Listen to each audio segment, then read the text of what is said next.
Good morning, everyone. Good morning to those present in the room and those who are joining us virtually. Welcome to Day 2 of the public workshop, Evaluating Immunosuppressive Effects of In Utero Exposure to Drug and Biologic Products. Yesterday, we had very fruitful panel discussions and informative presentations. I'm just going to go through a brief summary of yesterday. Yesterday, we learned about placental biology, how the human placenta matures and function changes over the gestational period, and with the variation with fetal sex and maternal medical condition. Also, that the current available clinical pharmacology data on the placental transfer of drugs and biologics with immunosuppressive effects was shared through various case examples. We saw the potential of PK modeling to predict exposures to the fetus and the infant.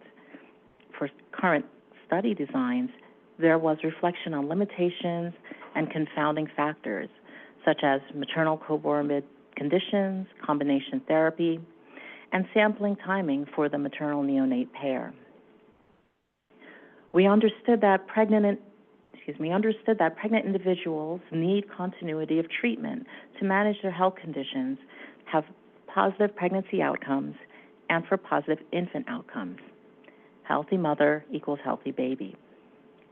The current available clinical data from the inflammatory bowel disease population was shared to show the placental transfer of drug and biologic products and the follow-up on infection and vaccination of infants exposed in utero. A framework was presented to demonstrate the considerations that the pregnant individual and healthcare provider must navigate when continuing treatment during pregnancy, including risks and benefits for the infant exposed in utero. In session 1, the panel identified knowledge gaps and the need for improved communication. There was emphasis on the need for human data versus animal data to guide clinical decision-making. Pregnant patients need to be followed through clinical studies to collect data. Also, that data should capture clinical outcomes, including impact of multiple diagnoses in the mother on the impact of drug exposure.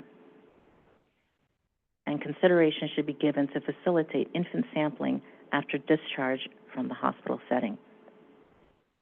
Additionally, there was discussion about better methods to communicate and facilitate dissemination of data into the communities that need it. Putting out a call for professional societies to better communicate current science thinking and to communicate across disciplines. In session 2, we learned about the various in vitro and ex vitro models that are valuable to help design future studies on fetal exposure. But some have limitations in fabricating the complex human placental barrier, including the appropriate flow through the placenta and the fetal cell layer. In silico assessments were presented and considered a complement to observed data, as it may predict what is unexpected. A look at in vivo animal assessments demonstrated the differences between species and that there is no single best animal placental model. Altogether, non-clinical methodologies are the starting point to design future studies. And in session 3, we learned about framing concerns for in utero exposed infants based on the available data. In reflection on the known published cases of adverse outcome following infant exposure in utero to immunosuppressive products, these were a couple of the highlights. One, that each vaccine needs to be considered on its own separately. Similarly, the drug products need to be considered separately according to the observed data. Modeling can determine which products lead to what potential risks. However, we cannot extrapolate from the immunodeficient population. And further, we need to think about early inclusion of pregnant women in drug development. We will continue today to focus on clinical study design and future directions. As a reminder, this is a hybrid workshop with in-person and virtual attendees.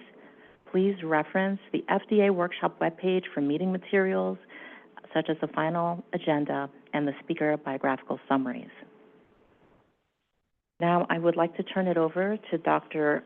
Lily Mulugita and my co-lead for this workshop, Dr. Sonali McClement, to moderate our session 4.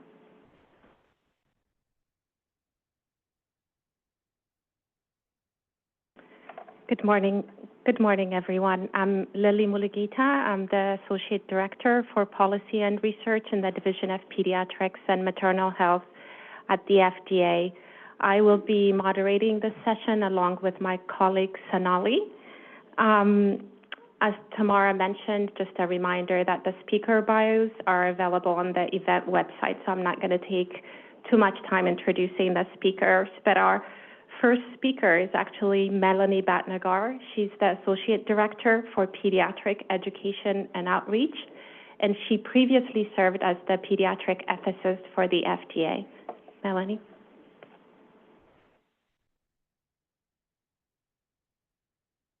Thank you, Lily. Good morning, everyone.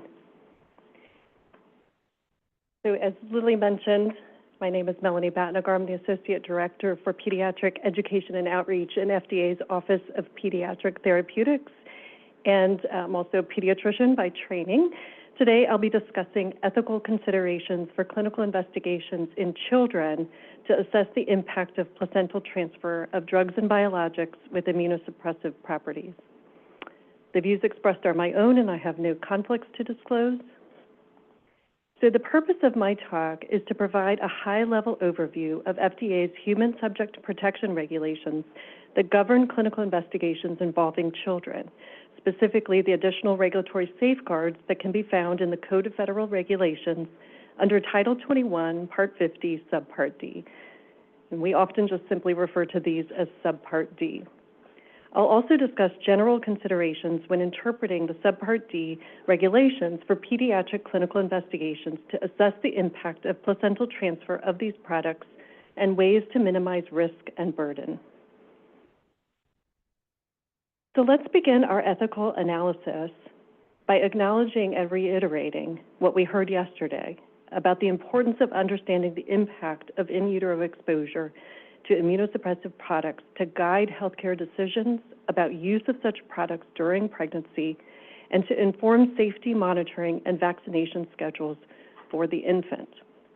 Now, because children are a vulnerable population and are not able to provide informed consent, it's also important that we reflect on the scientific necessity of conducting a study involving children and to consider whether there are other ways that we can answer the scientific and clinical questions at hand.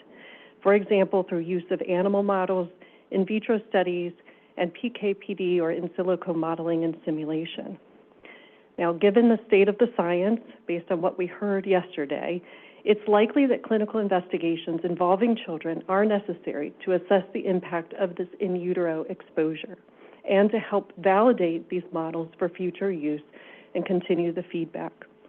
So if a clinical investigation involving children, or an infant rather, is necessary because of in utero exposure to a drug or biologic, then the infant becomes a research subject, and as such, the Subpart D regulations apply. So let's take a look at the Subpart D regulations. This is a pictorial representation of the regulations highlighting what we can consider as different pathways by which clinical investigations can proceed in children based on the risks to which they will be exposed. So what the Subpart D regulations say, essentially, is that research involving children either must be limited to low risk, which is defined as minimal risk, or a minor increase over minimal risk, if there is no potential for direct benefit to the child, and these pathways are shown in purple, or if the risks are higher, then they need to be justified by the prospect of direct benefit to the child, and the benefit risk needs to be at least as favorable as any available alternatives.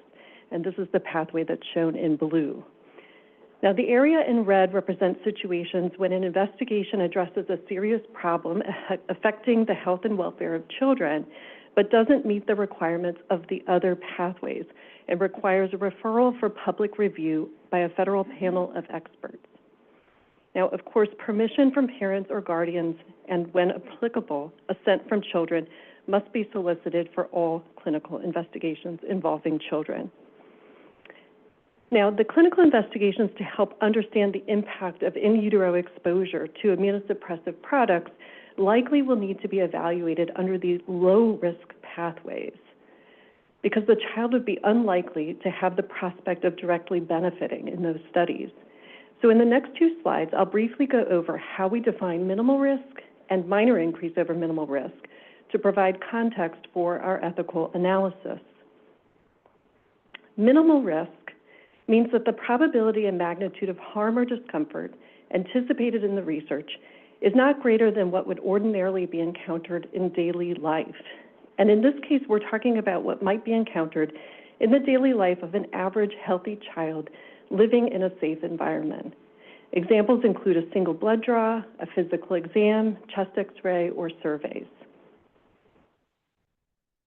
Minor increase over minimal risk means only a slight increase over minimal risk that poses no significant threat to the child's health or well-being. Importantly, for studies that expose children to this level of risk, the study must be likely to yield generalizable knowledge about the child's disorder or condition, meaning there needs to be important knowledge gained that is relevant to the child. So children participating in this type of research need to have or be at high risk for a disorder or condition. Examples include a urine collection via catheter, bone marrow aspirate with topical pain relief, or a single lumbar puncture. So let's get back to our ethical analysis and think about the level of risk that may be acceptable for these studies. In general, we're likely considering a prospective longitudinal observational study involving blood sample collection and collection of clinical data in infants and children exposed in utero to the immunosuppressive drug or biologic. So these types of studies would likely be approvable as minimal risk, assuming the protocol-specified blood sampling limits are acceptable. Now, an infant exposed in utero to a drug or biologic with immunosuppressive properties is at risk for a disorder or condition, meaning they are at risk for immunosuppression and the potential complications of immunosuppression. So these infants could be exposed to a minor increase over minimal risk if the research is likely to yield generalizable knowledge that is critical for understanding the effects of placental transfer. However, a healthy, unexposed infant, for example, as part of a comparator group, can only be exposed to minimal risk. Now, given that the primary risks relate to blood sample collection, I'll spend my final few minutes reviewing strategies to limit risks and burdens related to blood sample collection. The blood sample collection for research studies should be limited to the least possible volume and frequency necessary.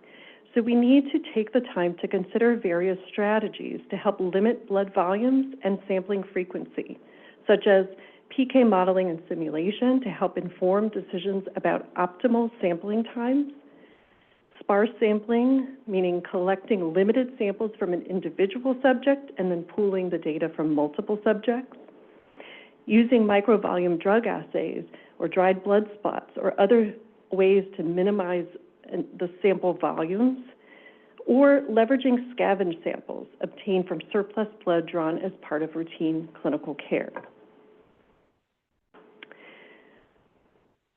Now, regarding blood sample volume limits, there are existing guidelines for limits that range from 1 to 5% of total blood volume within 24 hours and up to 10% of total blood volume over 8 weeks. And these limits have been considered consistent with minimal risk to children. When we're assessing blood volumes, it's important to account for blood drawn for research purposes as well as blood drawn as part of routine clinical care. It's also important to recognize that more restrictive blood volumes may be necessary for certain pediatric populations. For example, for neonates born prematurely, they may require smaller sample volumes and less frequent sampling. Now, we also need to take care about limiting burden in these studies and remain mindful that for the child and parent involved in the study, these blood draws can be very stressful and upsetting. So we want to do everything we can to minimize burden. For example, having a well-trained phlebotomist experienced working with children and using techniques to optimize success, employing a child life specialist and performing blood draws in a comfortable room, using indwelling intravascular catheters, and timing blood draws for research with those needed in clinical care to reduce the number of needle sticks. So in summary, we have an ethical imperative to understand the impact on the infant of in utero exposure to these products. The studies that would be necessary to understand the impact likely would be approvable as low risk. We need to take steps, of course, to minimize risks and burdens to the child. And here I'm sharing a few relevant guidances as resources. Thank you for your time and for everything you're doing for children.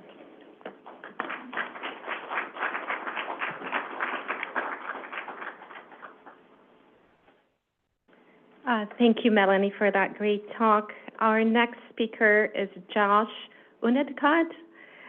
Josh is a professor in the Department of Pharmaceutics in the School of Pharmacy at the University of Washington.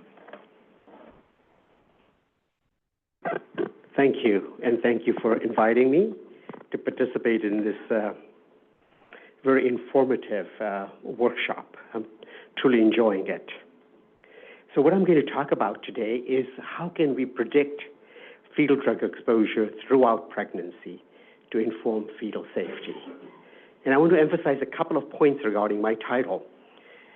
The word throughout pregnancy is really important, and I'm going to sort of touch upon this in sort of more detail later on, because I think we need to understand not only fetal exposure at term, when we're able to draw umbilical venous samples, but also earlier in gestation as well.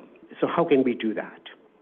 And when I talk about fetal safety, I don't just necessarily mean safety while in the womb, but also after the birth of the baby as well, and the long-term safety as well.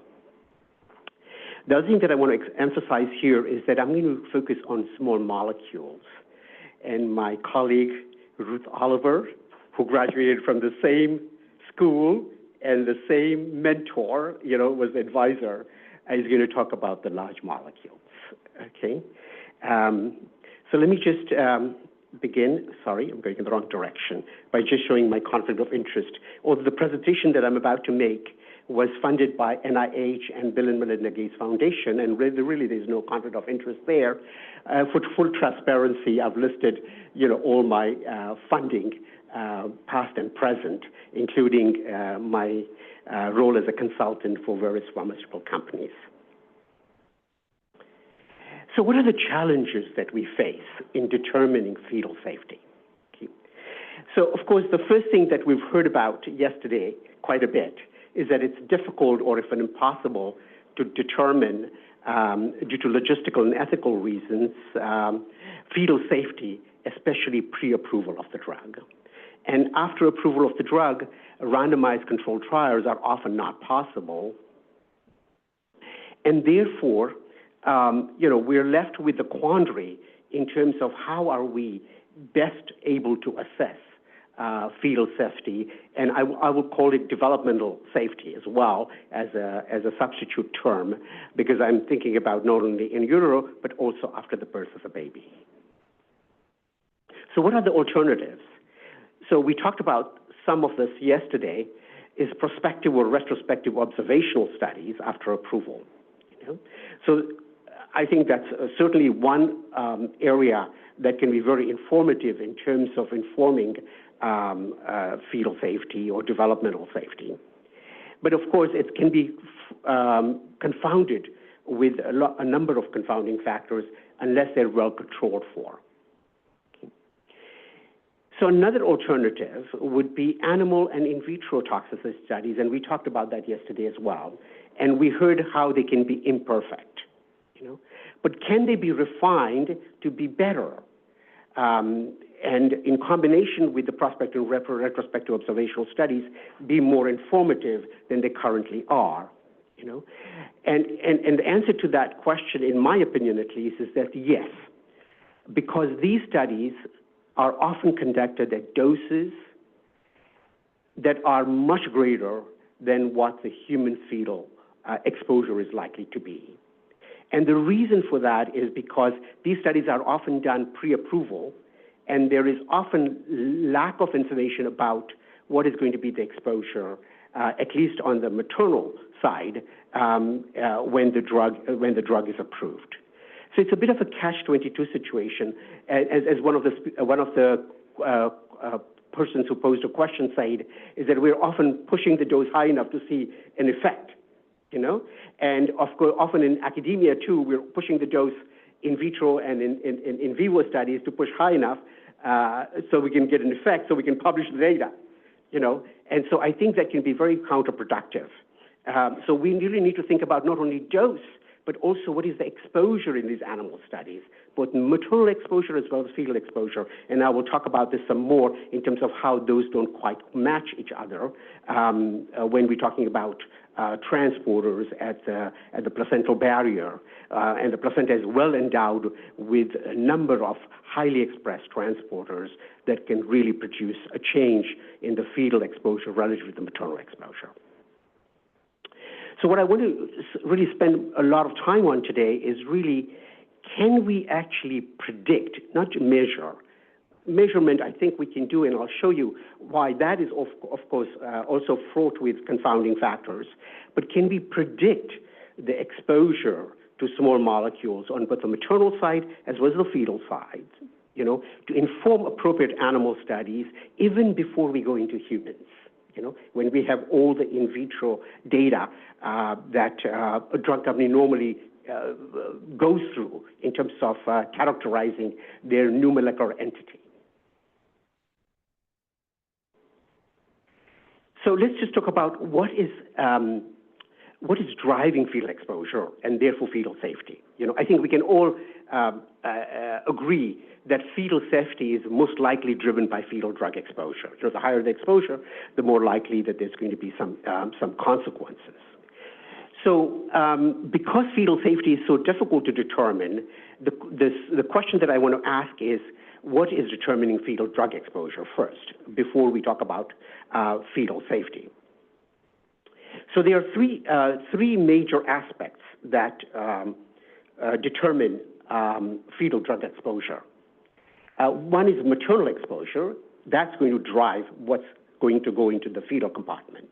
Okay? So maternal exposure is going to be driven by maternal clearance of the drug.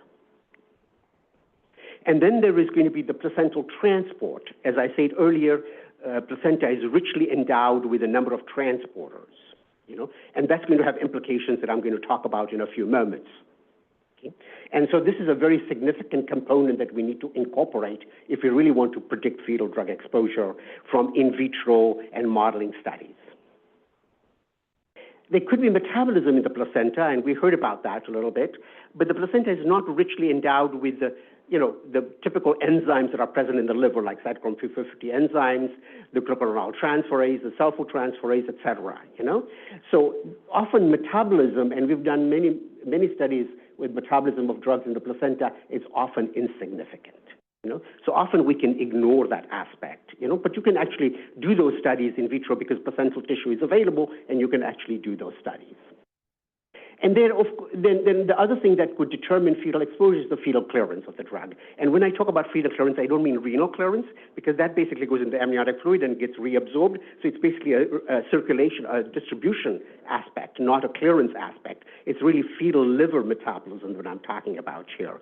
And because the size of the fetal liver is so small, and also it's not richly endowed with the various cytochrome P450 enzymes, they develop mostly after birth, except for 3A7, that really, often that is really a minor component. Okay? But even that can be characterized because we have access, and I'm sure a lot of people do as researchers, to fetal livers, of different gestational ages. So we've been able to do that as well. So which are the parameters that define fetal drug exposure? Well, if you think about you want to give a drug, say, for example, I gave an IV bolus drug, then this would be the maternal concentration profile, and this would be a typical fetal concentration type profile. Okay? And so one of the things that we would want to know is what is the maximum fetal drug concentration, because that might drive toxicity, because if you're giving a drug in a multiple dose administration, you're going to be exposing the fetus to this maximal concentration repeatedly.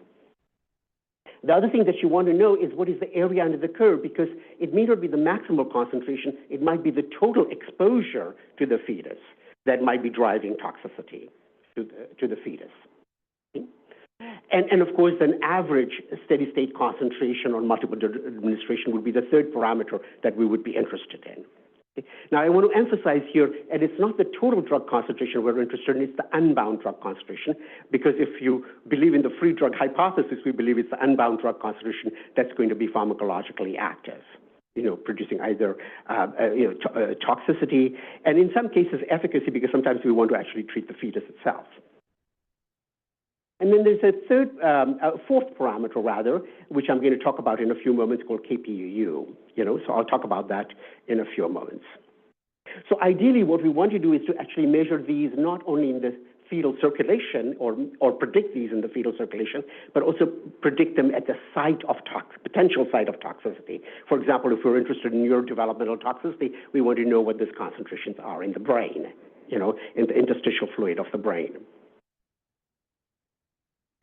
So how can we determine these fetal drug exposure parameters that we just spoke about? But before I go there, I just want to touch a little bit on the single draw of the umbilical venous concentration and why that can be confounded by time.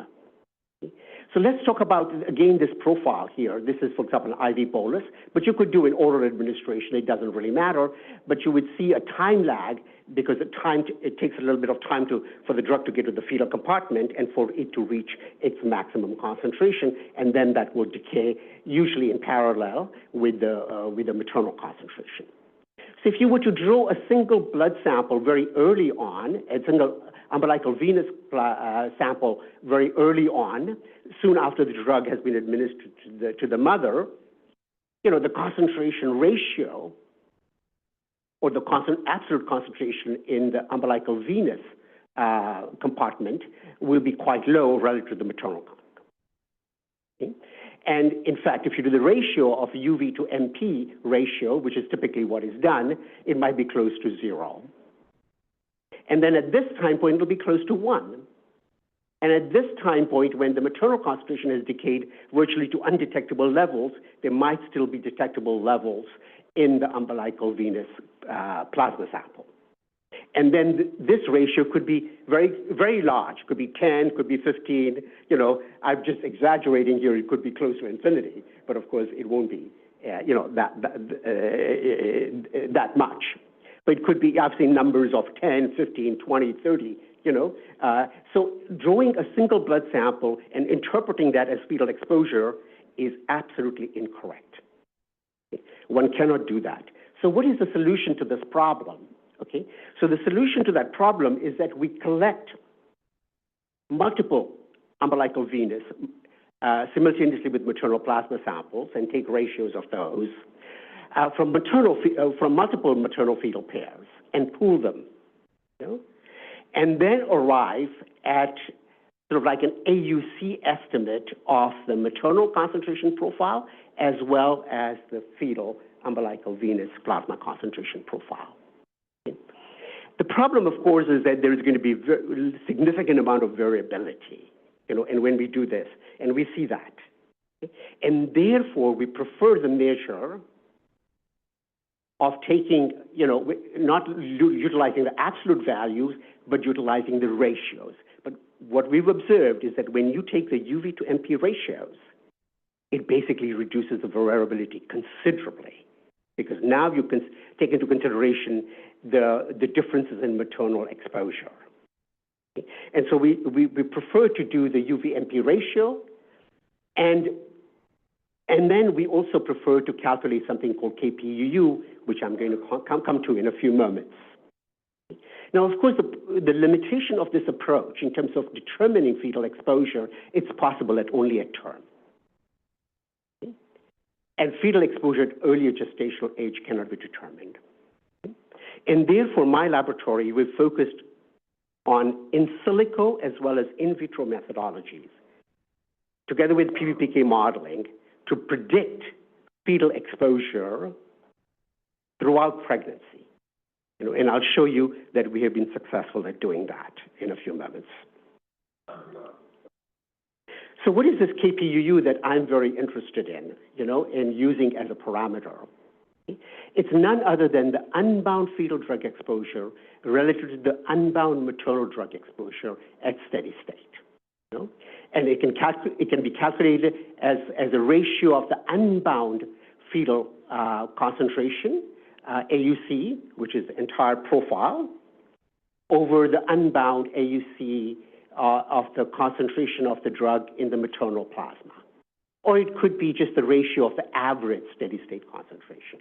If there is not much fluctuation of the drug concentration at steady state, and often that is the case for drugs that have very long half-lives, so if you dose very frequently relative to the half-life of the drug, the plasma concentration in the maternal and the fetal compartment will be basically very much steady. It'll be basically not changing much at all. And therefore, you can just take a single concentration and multiply it by the fraction unbound in both these compartments to get the KPUU. Now, why am I spending so much time on KPUU? Because I want to tell you that when a drug passively diffuses across the placenta and is not significantly metabolized there, and I told you metabolism is usually negligible, and there is negligible fetal metabolism, which is usually the case, then for a drug that passively diffuses across the placenta, we have a very easy method for predicting fetal concentration, because the fetal concentration in terms of KPUU, the unbound concentration in the maternal compartment and the fetal compartment will be exactly the same. This is based upon pharmacokinetic principles, and it's not only pharmacokinetic principles, it's supported by actual data. Okay? So we don't have to worry about drugs that passively diffuse across the placenta. Okay? We can predict the fetal concentration at steady state, but not the Cmax. So that's a problem here. If we want to know what the Cmax is, we have to do some PBPK modeling, to predict that Cmax. So the problem occurs when drugs are transported, either effluxed or influxed. And I can tell you that the major transporters present in the placenta are P-glycoprotein and BCRP, breast cancer-resistant protein. Okay? And these are efflux transport proteins. So they basically prevent the entry of the drug into the placenta. They're like gatekeepers. I think of them as bouncers at a nightclub. If you don't have your 18 years and over card, you're bounced straight out of, right at the door, and you're not able to enter the placenta. Okay? So these are bouncers. So they keep the drug out of the placenta and therefore out of the fetal compartment. And they're present on the syncytial trophoblast on the membrane facing the maternal compartment, which is the apical membrane. So it's really for those drugs that we really have to worry about in terms of steady-state concentration, in terms of fetal exposure. And in terms of drugs that diffuse across the placenta, we also want to predict the maximum unbound concentration in the circulation.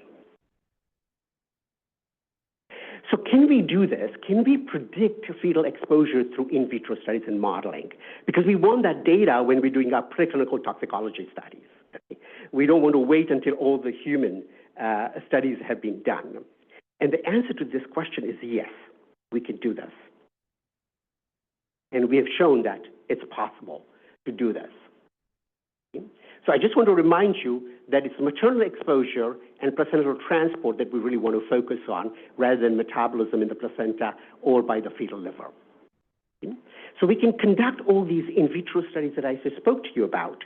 We can conduct, maternal metabolism studies and transport studies, because we have human liver microsomes and, transport data that we can collect. And pharmaceutical companies routinely do this for small molecules anyway, so they have the data already in their hands.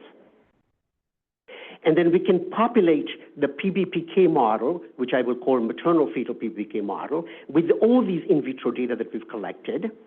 And we can populate the maternal fetal PBPK model with all the physiological changes that occur during pregnancy, like blood flow, plasma protein concentrations, the abundance of transporters, the abundance of enzymes, et cetera, the abundance of transporters in the placenta, first trimester, second trimester, third trimester placentas, et cetera.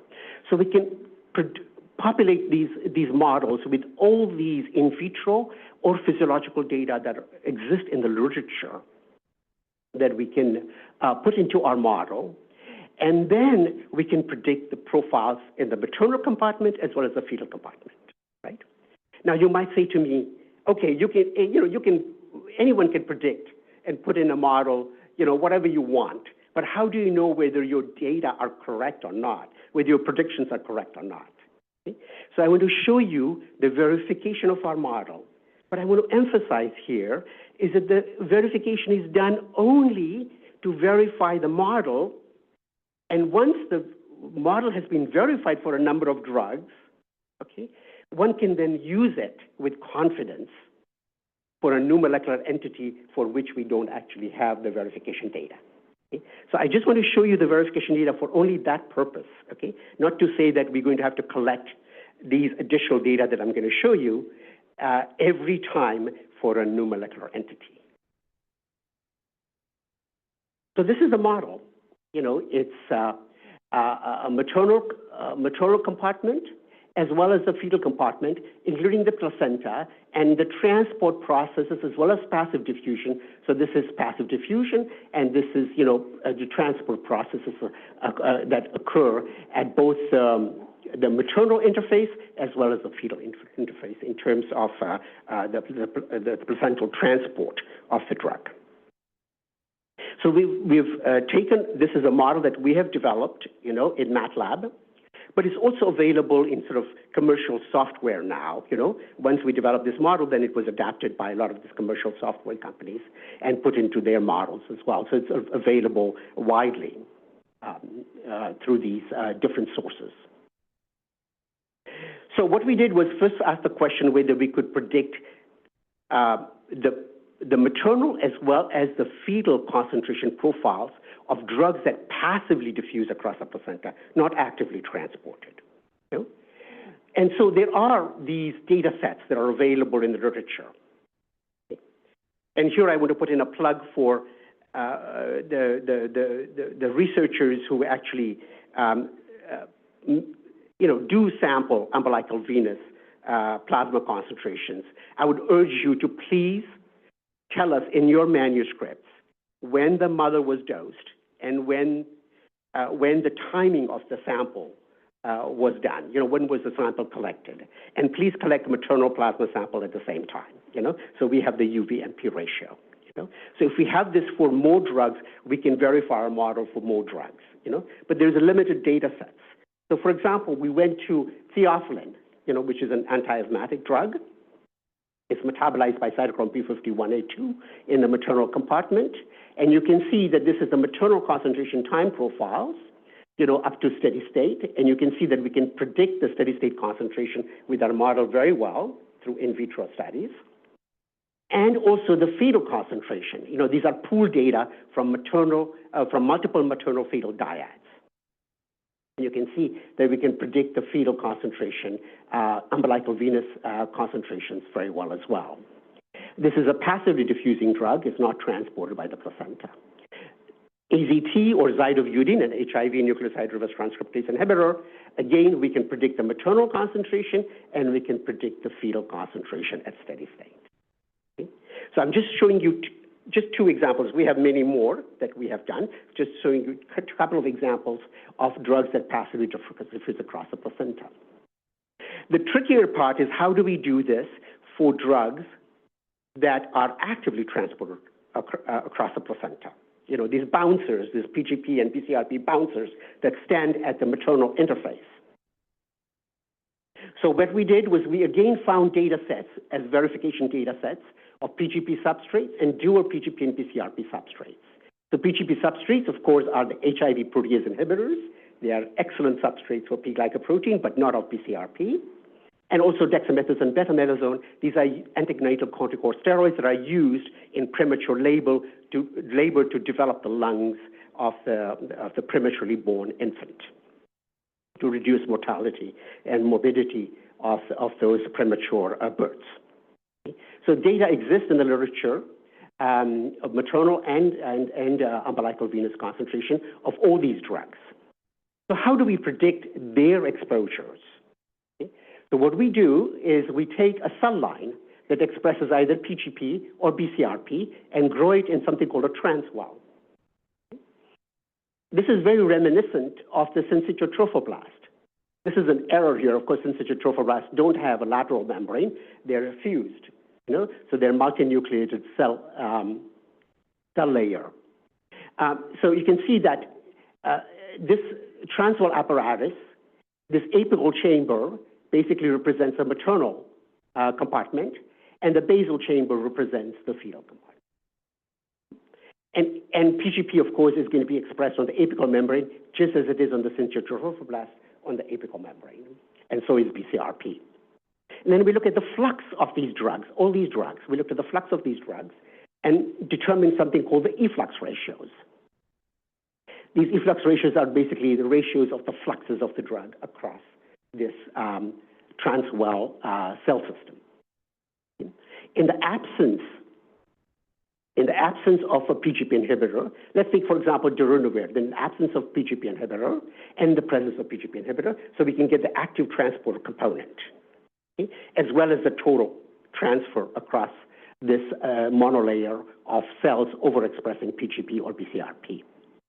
Now, of course, the problem with this assay is that the PGP that's expressed in this cell line is overexpressed. I mean, it's deliberately overexpressed so that we get, a good flux of these molecules, right?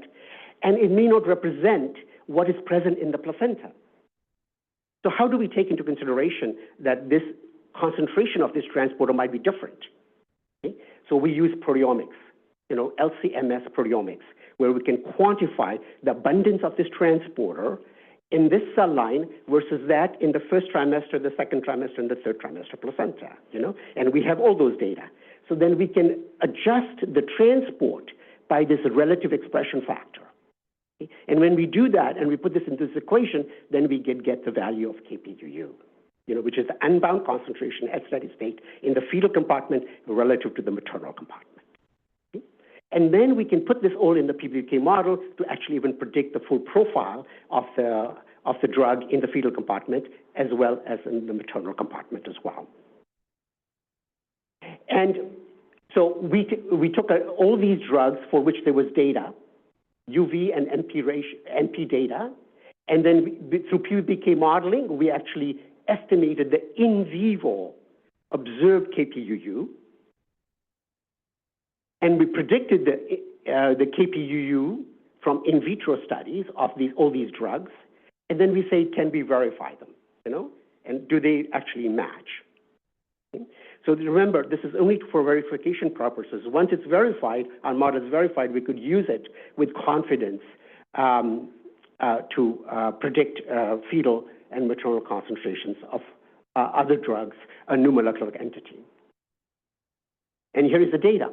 Here is the fetal KPUU. This is the predicted value, the blue. The yellow is observed, and you can see that we have a very good match, not only of the PGP substrates, but also of the dual PGP and BCRP substrates, okay, for a number of drugs. Okay? And the predicted value are all from in vitro data as well as modeling. Okay? There is no in vivo data that we incorporated in that prediction. The yellow are the in vivo data, and we can see that we verified our prediction for a wide variety of drugs. Not only that, now that we've done the verification, we can now predict the profiles of these drugs at term, at gestational week 25, and at gestational week 15, So we can go back earlier in gestation. Now, why did we stop at gestational week 15? Why didn't we go gestational week 7 or 8? Because unfortunately, physiological data at that gestational age don't exist. So we cannot go much further back than about 15, maybe 12 weeks or so, But the first trimester is really tough because we don't have the physiological data, If we did have the physiological data, we would do it. And we have the placental expression data for all these transporters at earlier gestational age, but we don't have all the blood flows and all those other elements that you would need to make your predictions. Now, then we ask the question, remember that we want to actually predict the drug concentration at the site of toxicity. not just in the fetal circulation. Okay? So we took the opportunity of a study that we were doing under a program project grant funded by NIDA on cannabinoids, where we were able to sample not only the umbilical venous plasma concentration and maternal plasma concentration at term, but also to obtain tissues at the second trimester from women who were voluntarily terminating their pregnancies. And they agreed to donate their tissues, the fetal tissues, to us. So we were able to get a whole bunch of, I forget how many, I haven't listed here how many we have, but more than a dozen samples, and corresponding maternal plasma concentrations, of THC in fetal brain, fetal kidney, and fetal liver. And through this model that I just spoke about, we were able to prospectively predict not only the umbilical venous plasma concentration and maternal plasma concentration ratio at term for a large number of women. Again, I don't have the numbers here, apologies for that, but I think it was more in the order of 20 or so women, but also earlier in gestation. And you can see brain is really our most tissue of most interest, and our predictions fall within the variability that we observed in terms of those concentrations. This is the in vivo variability that we observed. Okay. So these data sets suggest that we can also predict not only the fetal circulatory concentrations of the drug, but also the tissue concentration of the drug through PBK modeling. So I just want to summarize is that we can use PBK modeling as well as the relative expression factor approach to predict maternal fetal exposure and fetal tissue drug concentration, including those that are actively transported by placental transport. And now that the predictions have been verified for a large number of drugs, those that passively diffuse across the placenta, as well as those that are actively transported, that we can now predict for, 15 weeks onwards, fetal concentrations, maternal concentrations, without conducting in vivo studies. We have all we can get as long as we have all the in vitro data, which can be generated relatively easily. And pharmaceutical companies are already doing a majority of this collection of in vitro data that can be populated in these models to predict the fetal concentrations. And these then can be used at the stage of development to inform appropriate preclinical reproductive toxicity studies in animals. Okay? Because there are transporters in human placentas, and these transporters vary across the species as well. And pharmacokinetics of drugs can be very different between animals and humans. Okay? The cytochrome P450 enzymes, the transporters, all those things that eliminate the drug are quite variable between different species.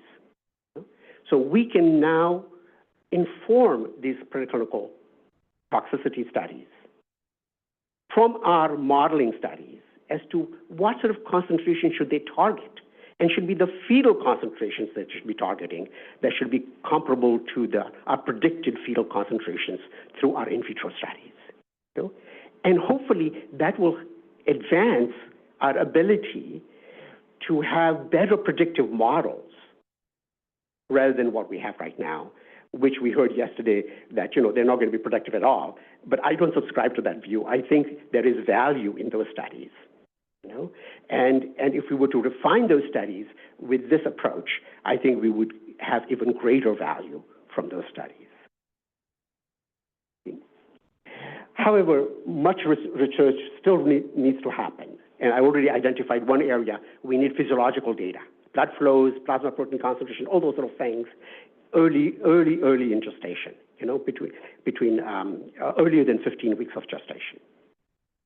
But we also need to have information about other transporters in the placenta, the nutrient transporters that might be affected by drugs that may then produce toxicity. Because if you inhibit the transport of a nutrient into the fetus, then you're likely to also produce toxicity.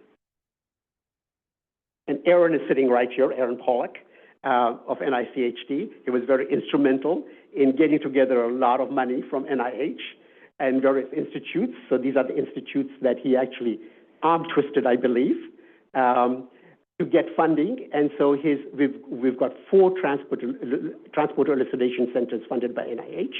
The University of Washington, I'm proud to say, is one of them. Johns Hopkins University, Rutgers University, and UCSF.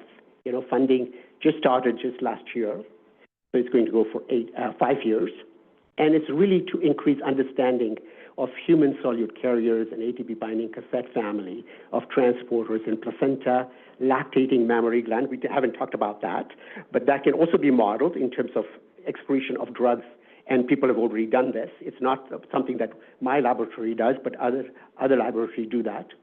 In the developing gut, so soon after the birth of the baby as well, what's happening in terms of the developmental expression of these transporters. And of course, the developing blood-brain barrier, very important in terms of CNS effects that might be occurring, not only the fetus, but also after the birth of the baby. So I just want to close by saying none of this work was done by me, done by a bunch of talented graduate students. And the major players were these 3 here, Ankit Malhara, Adi Kumar, and Fei Zhang. Okay? A dream team of collaborators. And of course, I want to thank you for voluntarily donating your tax dollars to the federal government that made a first pass through NIH before they came to us to fund some of these very expensive studies, and also Bill and Melinda Gates Foundation for also funding some of these modeling and predictive studies. Thank you.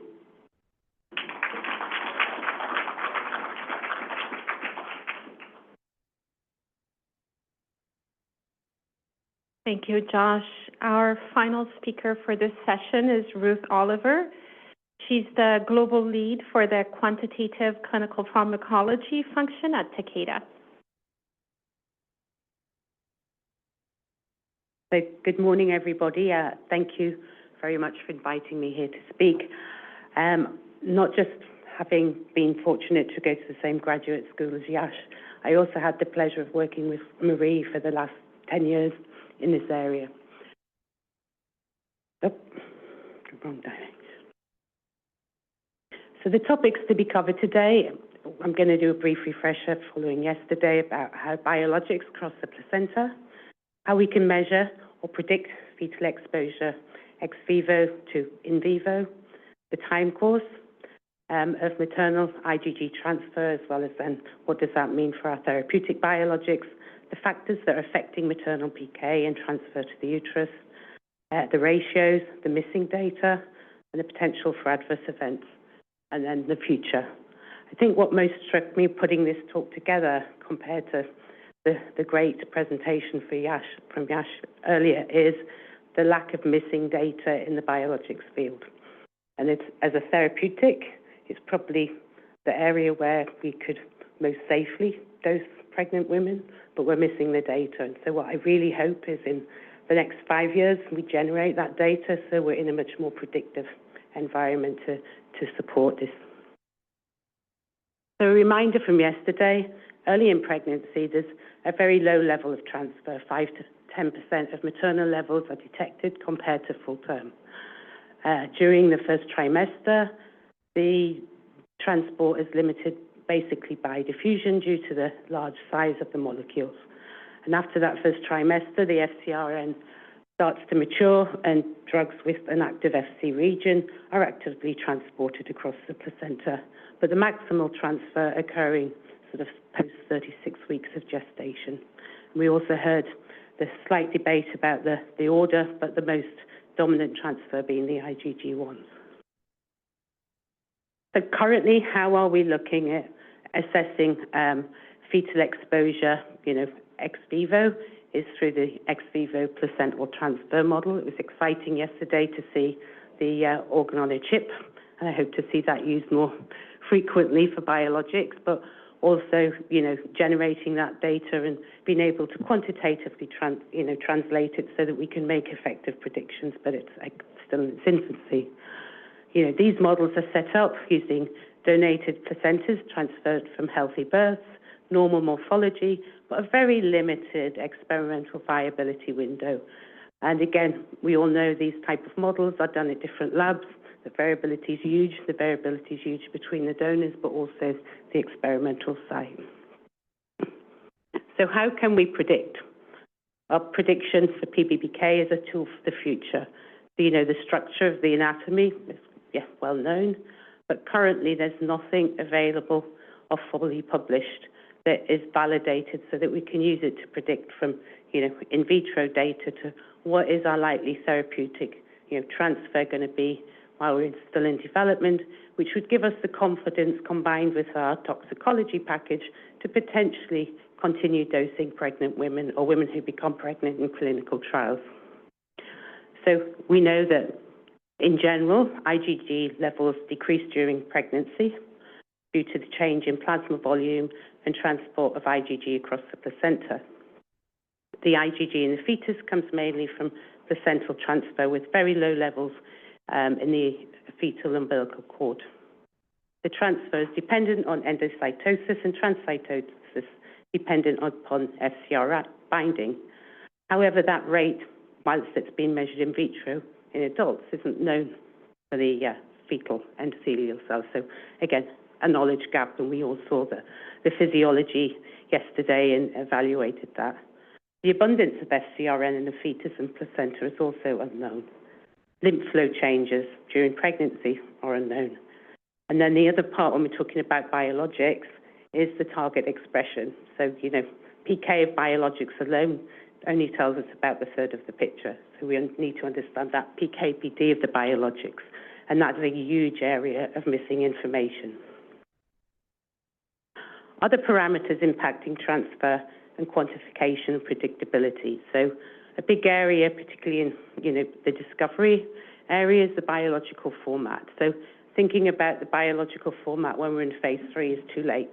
It's got to be when we're in discovery, designing a particular molecule for a particular indication, knowing that we're going to have a significant proportion or a reasonable proportion of women of childbearing age in that population.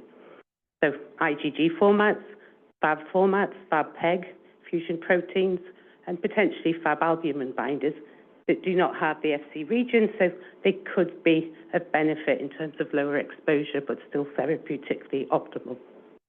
What about the antigen properties? Are we binding to a receptor? For example, tocilizumab, so we're undergoing TMDD, versus a soluble cytokine. So how does that change with pregnancy, but does that also lower the risk of transfer across the placenta into the developing fetus? Are we dealing with agonist or antagonist pharmacology? Again, how would that affect the exposure and the transfer? It's all unexplored. Is the target expressed in the placenta or fetus, and at what stage during gestation? Equally, dose and frequency, immunogenicity, risk, and so on. So what has Mother Nature told us about the extent of transfer? Well, we've seen these plots in different forms over the last day and a half, but, very early on, very low levels, but a lot of variability, but it's not really into that sort of third trimester that we're really getting significant transfer. So key question as we start to quantify this data is, at what point are those levels becoming, too high? But again, without PD information, it's hard to put the data into context. What else changes during pregnancy? Well, with the data that we have, and there are very limited data sets, and again, it's data knowledge, data gaps that are there. Generally, the exposure decreases, as do IgG, endogenous IgG levels during the different trimesters of pregnancy, with the exception of infliximab. The other interesting piece of data was that, for certolizumab, and this could be due to its distribution, it wasn't, there wasn't insufficient evidence to conclude that changes occurred. In terms of quantifying the range of newborn to maternal concentration ratios, the standard approach is to take a sample at birth and compare that between the newborn and the mother. Large variability. Infliximab with the greatest variability, right down to tocilizumab, cetralizumab, and etanercept with very low, if almost non-quantifiable levels. And the follow-up samples really frequency depending on the drug itself. So as a quantitative scientist, I was looking at the data and thinking, how do you explain this? How do the physicians out there explain this to their parents when we're using things like the levels are high or moderate or low? That's very, very informative of very lacking information. And then we say, oh, the duration, we use an estimated clearance, meaning not the clearance from a pharmacokinetic perspective, but the duration or the mean residence time that you can still detect drug. And it's quite variable, going from language of it's unknown right through to about 7 or 9 months, which is a whole other pregnancy. It's really, really non-informative. And as a quantitative scientist, I find that quite disturbing. So I think it's something, as working in the area, that we have to start being more quantitative in how we analyze our data and, try to educate the community and provide you with those tools. The other area of missing data, and again, this really comes across when I was doing my sort of review of the literature, what does that concentration ratio give us in terms of safety? PD is rarely measured. If you go back through the literature, even for things like corticosteroids, so little information is known about, is a change in cortisol in the baby occurring? We don't have that knowledge. And in the day of data and huge data sets, really is a time to see what we can do. Rarely is the comparison between in vitro data, example, inhibitory concentrations, comparing the value that we observe in the baby at birth with something like an IC50 or an IC90. It's done routinely if we're taking a drug into man, trying to give that concept, but we're not doing it at the other end. And it could be very simple information to help us understand, the likely occupancy, the likely active pharmacology that would be going on. The understanding of whether the target is expressed in the placenta or developing fetus and where that site of action is. I think Yash brought that up earlier. And does the effect of immunosuppression last beyond the measurable drug concentration? Potentially it could. We're classically understanding biologics in the context of, the PK and the PD with a very small lag time between them, but some of the future biologics are depleting cells. They're going to have prolonged PD, and we really need to think about what that would mean because it's a whole new area. So in terms of potential for adverse events, so factors to consider, I think, again, is the target expressed and when during gestation. One other area that could lead to adverse events, in the area of diseases where you've got pathogenic antibodies driving the disease, autoimmune disease, they're going to transfer across the baby too. So we've got to really think about that whole dynamics there of perhaps in the anti-FcRn area, the risk of having adverse events if you stop treatment because those antibodies will transfer if they have long enough time to get into the site of action, such as the neuromuscular junction. What's that going to mean to the baby and the adverse events that you're going to see potentially at birth? A minority of biologics may lead to immunological or hematological abnormalities in the exposed infants. Retrospective cohort studies and some prospective studies report a lack of association. We heard a lot yesterday about the piano study, which I think is an incredible study. And I think there's a lot of potential in such studies, to go an even step further where we go from looking just on the population basis to make an inference to start looking at subpopulations and possibly association with PK and other PD and other data sets that would give us greater insight in terms of, the safety and as the populations at risk that we could do and explore. This was one of my favorite papers that I came across. Again, it showed that there was no, on a population basis, any difference in terms of women with IBD on biologics versus the general population. But it doesn't really get into the space of the at-risk populations and other factors, including the linkage perhaps with PK or cytokines and other intrinsic and disease variables that could potentially help us get greater insight. And again, for the future, I think that's quantitatively where we could take things. I was asked to look at breastfeeding in terms of not the whole breast milk transfer, but really the effect in terms of interpreting the data from such, in utero exposure studies. So yes, can biologics get into the milk? Can they be ingested? Can they be absorbed? It's probably very low risk. I think the data that we do have, yes, IgGs are expressed, can be transferred on ingestion. However, the large molecular weight, the proteolytic environment in the stomach and the digestive tract would suggest transfer would be very low. However, if some drug did get through, there is expression of FcRn and it could promote uptake.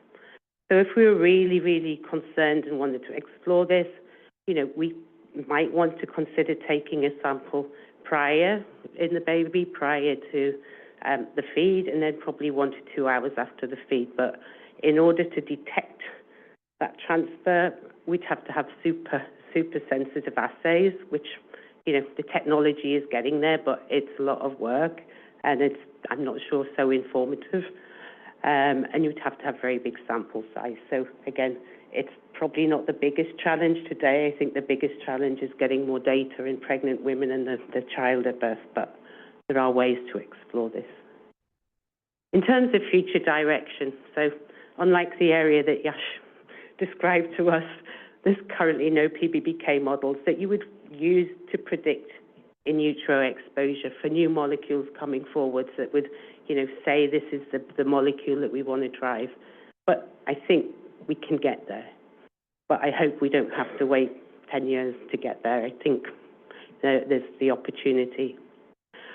Clinical data is required to verify such models in pregnancy, and it's scarce, and it's limited mainly to anti-TNFs. There's no good in vitro to in vivo extrapolation tools. So a lot of what Yash was talking about was using physical chemical properties, in vitro data that have been shown to lead to good correlation and predictability. We don't have those methodologies for biologics yet. We don't have good tools, but we heard yesterday we're going to get the organ on the chip, and that again gives us a really good set of data if we put enough drugs through it and if we label enough drugs. There is significant work going on in the industry and academia to generate further data, including trying to standardize things like the ex vivo perfusion assays. Data for key physiological processes in pregnant women are still emerging, but again, we can generate it. But we need more PK, ADA, and PD data that can help us validate these models. And they're not really PBBK, they're PBBK, PD models to build confidence in prediction. And I think, one of the areas that I'm personally excited about is the emerging data that we'll get from the anti-FcRn class, because that's going to give us, a lot of insight into the blocking. But it's by perturbing the system, we generate a lot of data, and given the diversity in the formats being used. So it should help us start pushing and generating that knowledge of being able to predict what happens in a pregnant woman and the exposed fetus. Thank you.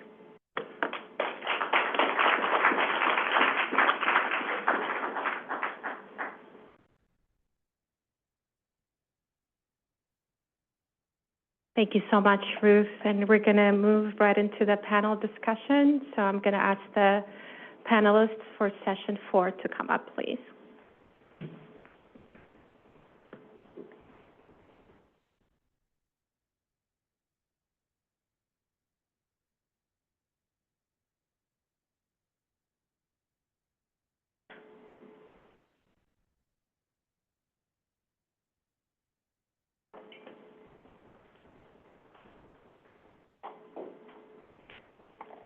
Thank you so much.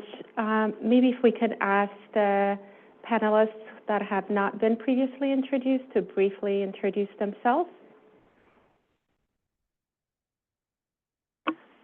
I'm happy to start. Can you hear me okay? Yes. Hi, everyone. My name is Mona Karana. I'm a pediatric team leader in the Division of Pediatrics and Maternal Health. Our division is housed in the Office of New Drugs in Cedar, and we serve as consultants to the O&D staff to help with various aspects of pediatric drug and biologic development across 26 different therapeutic areas. I've been in this role for 8 years. I've been with FDA for 15 years. It's good to be here. Hey, good morning, everyone. My name is Joseph Cafone. I'm a clinical pediatrician, internal medicine trained, and also have training in allergy and immunology.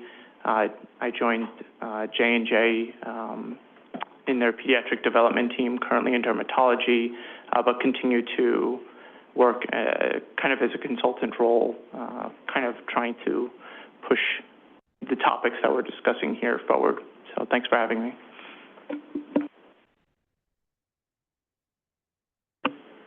Hi, my name is Elisa Hochfeld. I'm an allergy immunology attending at the Children's Hospital of Philadelphia. I've been there for about 4 years, and some parts of my research have focused on this topic of immunomodulators in pregnant women being associated with abnormal newborn screen results in infants who were found to have low T-cell counts, but not found to have severe combined immunodeficiency.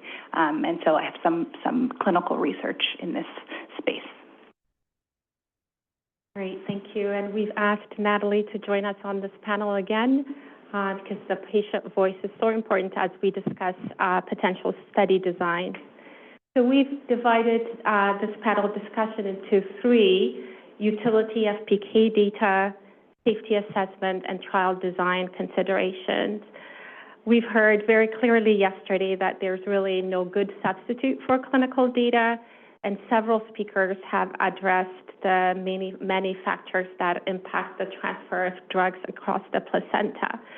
So maybe we can start by having the panel briefly discuss the utility of fetal and infant PK data, both observed and predicted. I think Josh mentioned in his talk that we can reliably predict fetal drug concentrations, at least for small molecules. So how do we put predicted or observed drug concentrations in context without PD or clinical safety data, and what are their utilities?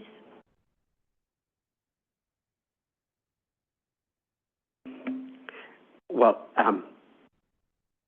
I would just reiterate what I said in my presentation, is that the fetal exposure is basically proximate to the fetal safety, the PD and the fetal safety aspects.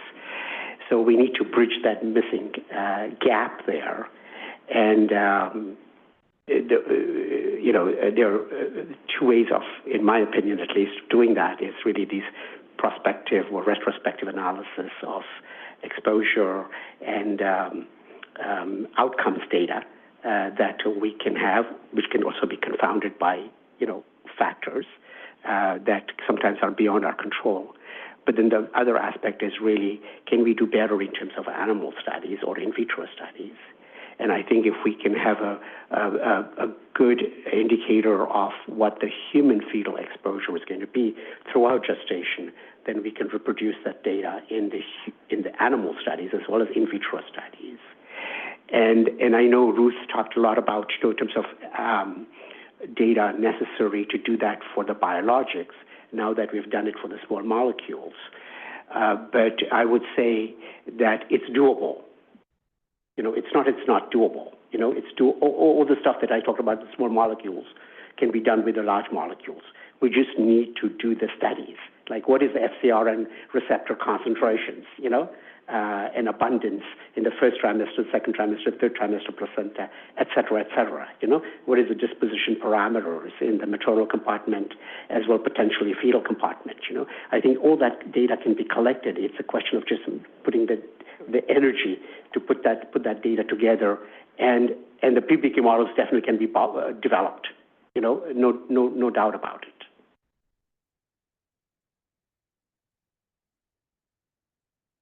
Anyone else on the panel who'd like to add to that?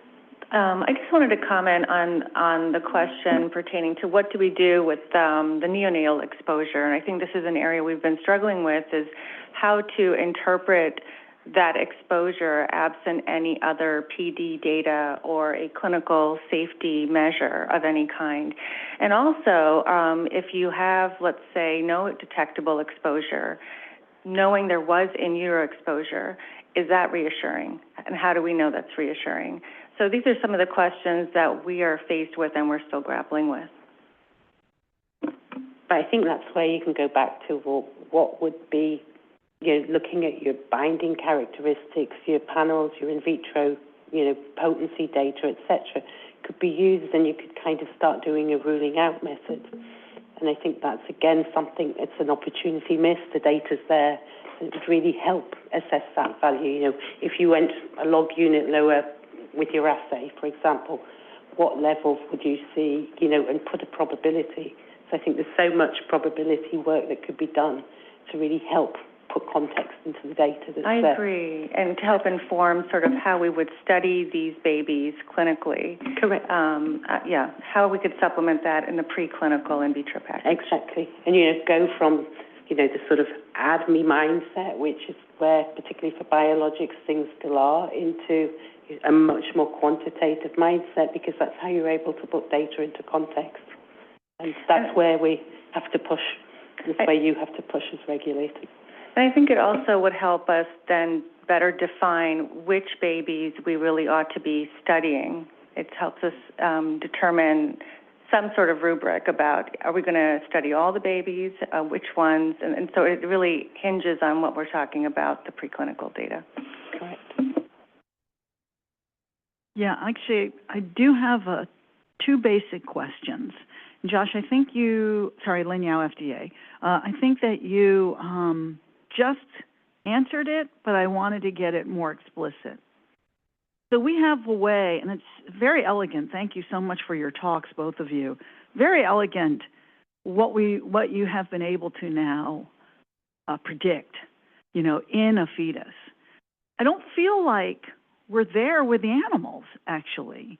And so how do we get there with the animals to make that linkage between what we're seeing on the toxicology side and what we know or potentially can predict now in terms of fetal exposure in the humans? That's an excellent point. I think, again, we need data, but again, this data can be obtained very readily. It's a matter of funding, and the will to do it. I think all these methodologies that I spoke about can be applied also to the animal placentas, for example. We can determine all the in vitro studies in animals as well. And animal PBPK models have already been developed to some extent. They can be refined better in terms of the pregnancy aspect, but certainly they are out there. So we need to now populate those models. With what is the PGP expression in the placenta, the BCRP expression in the placenta, or other transporters that, we're talking about, that we're going to be working on as part of this transporter elucidation centers, Interestingly enough, we know more about the human transporters, the human metabolic enzymes, than we do of the animal metabolic enzymes and transporters. And that's a big gap, especially in the world of pregnancy, where I think we should be collecting that data, populating those PBPK model, making those predictions, and then predicting the dose that we should be testing in these clinical toxicity studies that reflect what our potential fetal concentrations are likely to be happening in humans. Right. Thank you. That's extremely helpful. This is a very basic question, and it's, I hope, not too off topic. But has there ever been, any panelist, has there ever been a situation in which you have a systemically administered drug in a pregnant person that has achieved a systemic level that because of efflux or because of lack of diffusion, whatever, that you actually have zero transfer to a fetus? No. Not that I know of. Certainly, PGP and PCRP will reduce the fetal concentrations considerably. So for some of those KPUUs that I showed you, they were all considerably less than 1. You can be like Sure. 0.2. Sure. So it's basically 20% in the fetal concentration of that Compared to 1 in the... compared to 1 Yeah. for a passively diffusing drug, Right. But I've never seen one that's 0. Now, for the antibodies, I don't know. That is something that is not my area. So, that is something that I think Ruth can speak about. Well, and then we heard about the FCN. I mean, we know that. Right? And I mean, there's the example of certolizumab. Right. There's 0 at birth detected with very high sensitive assays, and other formats have the opportunity to do the same. They are currently in clinical development. Right. Great. Thank you. Joe or Lisa, I want to make sure I give you an opportunity to chime in as well in terms of putting this in clinical context. Sure thing. There's I guess, long-winded answers, so maybe I'll kind of start with an overview. I think when we kind of think of exposures, it's important to consider medications that think of the patient as first exposure during the fetal period and then kind of what may happen downstream, and how do we appropriately assess the effects of that exposure on the infant's immune system. There are various ways to do that. We can kind of look at qualitative measures as well as quantitative measures. And it's important to consider that some things can only kind of be obtained just at birth, and some things are better to be studied further on in terms of qualitative data. So specifically thinking about titers related to vaccines, and from a qualitative standpoint, that kind of can cover only part of it. As we heard yesterday with Jeff Roberts and Mike Keller, those titers can only somewhat be applied to a clinical setting as well. So it's a very complex topic, and it'd be great. I think the echoing response is we'd like more data, but it's wonderful to have Natalie here as our patient advocate. But it's important to think about this as a family that we're treating as well, because there's the infant and the parent, and it's a collective decision. So kind of trying to find that middle ground, I think, is very important. Yeah, on the PK data side, definitely defer to people in that space, but agreed that these medications are so different, the small molecule and large molecule, in terms of like their mechanism and how much they could be transferred to the infant, and I think it's so unknown. Also the different mechanisms of actions of each of these drugs within a large molecule space or within a small molecule space, they have such different implications for the clinical status of the baby.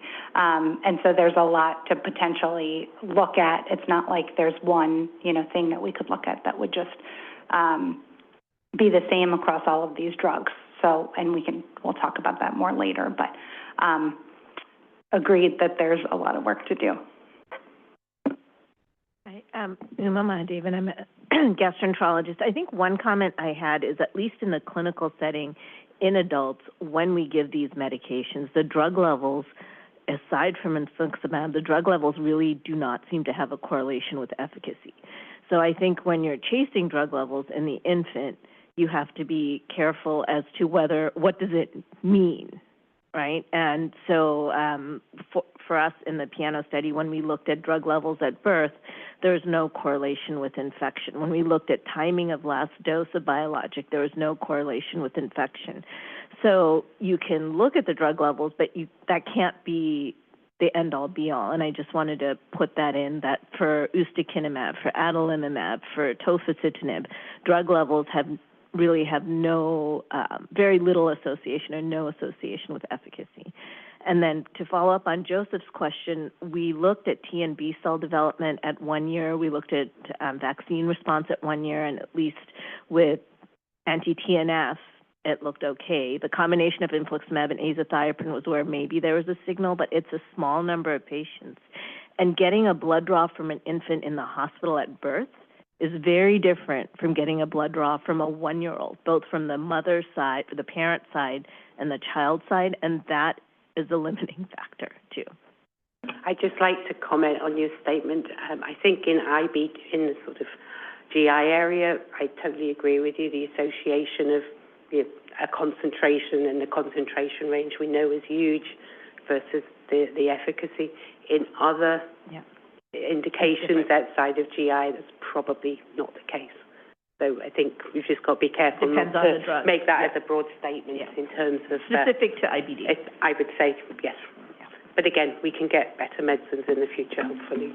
But I would also chime in here and say, when you say that the drug levels in the fetus or the infant at the time of birth were not correlating with infection, I would be cautious about interpreting a single time point, with that, and doing that correlation. I think really in order to get the exposure in the infant, one really needs a much more extensive sampling, and I don't know whether that was done or not. So it was done at birth, and it was detectable at birth at 3 and 6 months. But the drug levels at birth were super therapeutic, especially for infliximab, which is why they were much higher than we would target in an adult patient getting the therapy. I see. So, for example, a target serum trough concentration in an adult for infliximab should be 7.5 micrograms per ml. The babies had levels of 20 to 30 micrograms per ml, and if you give somebody infliximab and measure their level that day, it's or a week later, it's going to be about 40, 30, et cetera. So these are high drug levels. They're not low. Yeah. Just to close one thing out for your comment and to ask you a question as well. Thank you. Very timely, both in the very small clinical research study that I did. It just included 4 newborns whose mothers were taking immunomodulators in pregnancy, mostly for IBD, but we had one MS patient. By immunomodulators, thiopurine? Variable. Including biologics? Yes, including biologics, but 2 of the mothers were taking azathioprine. One was taking infliximab, but 2 of the mothers were taking azathioprine.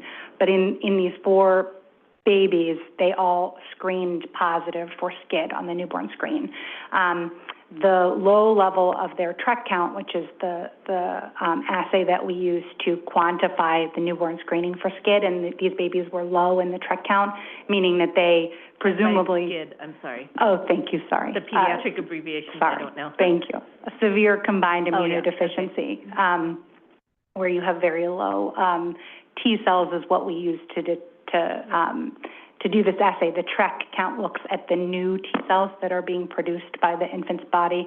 It's a surrogate marker of the TREC count. But anyway, these babies, the 4 babies that we looked at, had very low TREC counts, and they screened on the newborn screen as abnormal, concerning for severe combined immunodeficiency. And so we were collecting clinical data on these babies.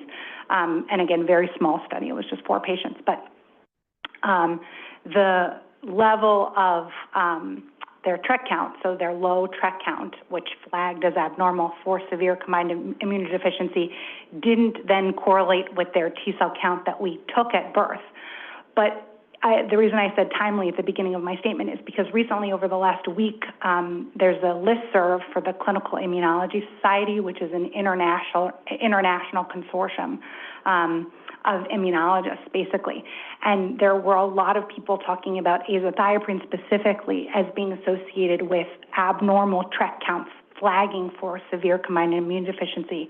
And I think 7 different institutions responded, in addition to the attending that I did this research with, talking about our paper. But of our 4 patients, 2 were on azathioprine.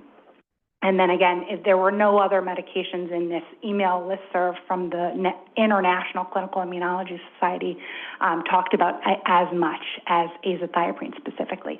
So I just wanted to bring that up in the context of the P&O study as well, that potentially the T cell counts that you got and the B cell counts that you got both at birth and then 3 months, 6 months. No, we did the T cell evaluation at 1 year.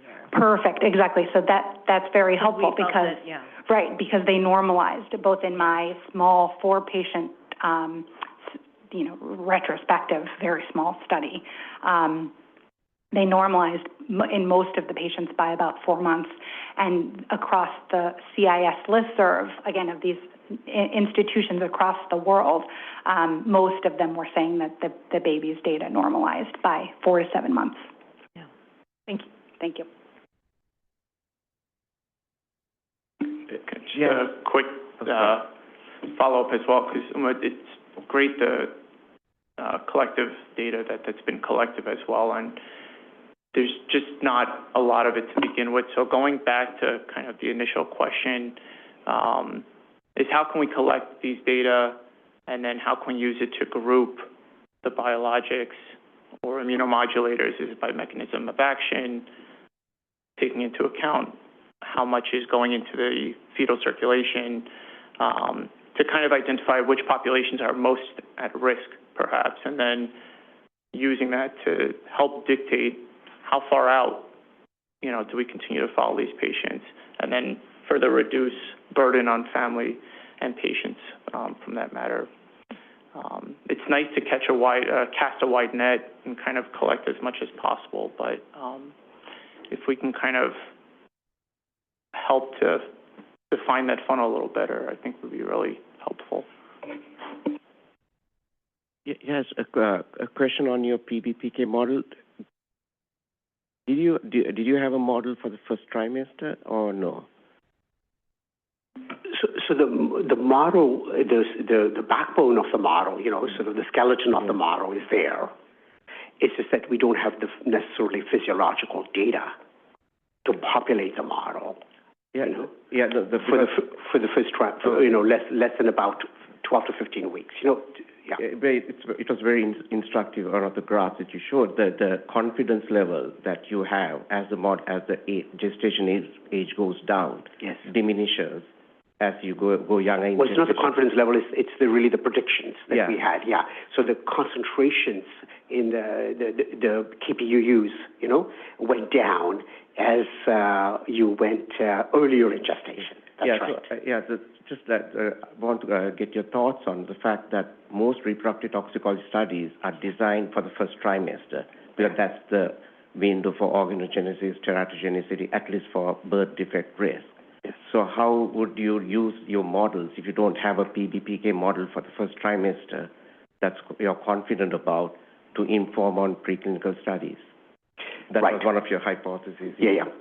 So I would not say that all the outcomes effects are going to happen always in the first trimester, because I think birth defects, yes.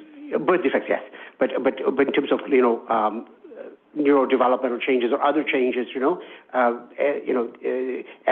the organs are developing, there could be toxicity happening, to those organs. That would not be related necessarily to birth defects per se.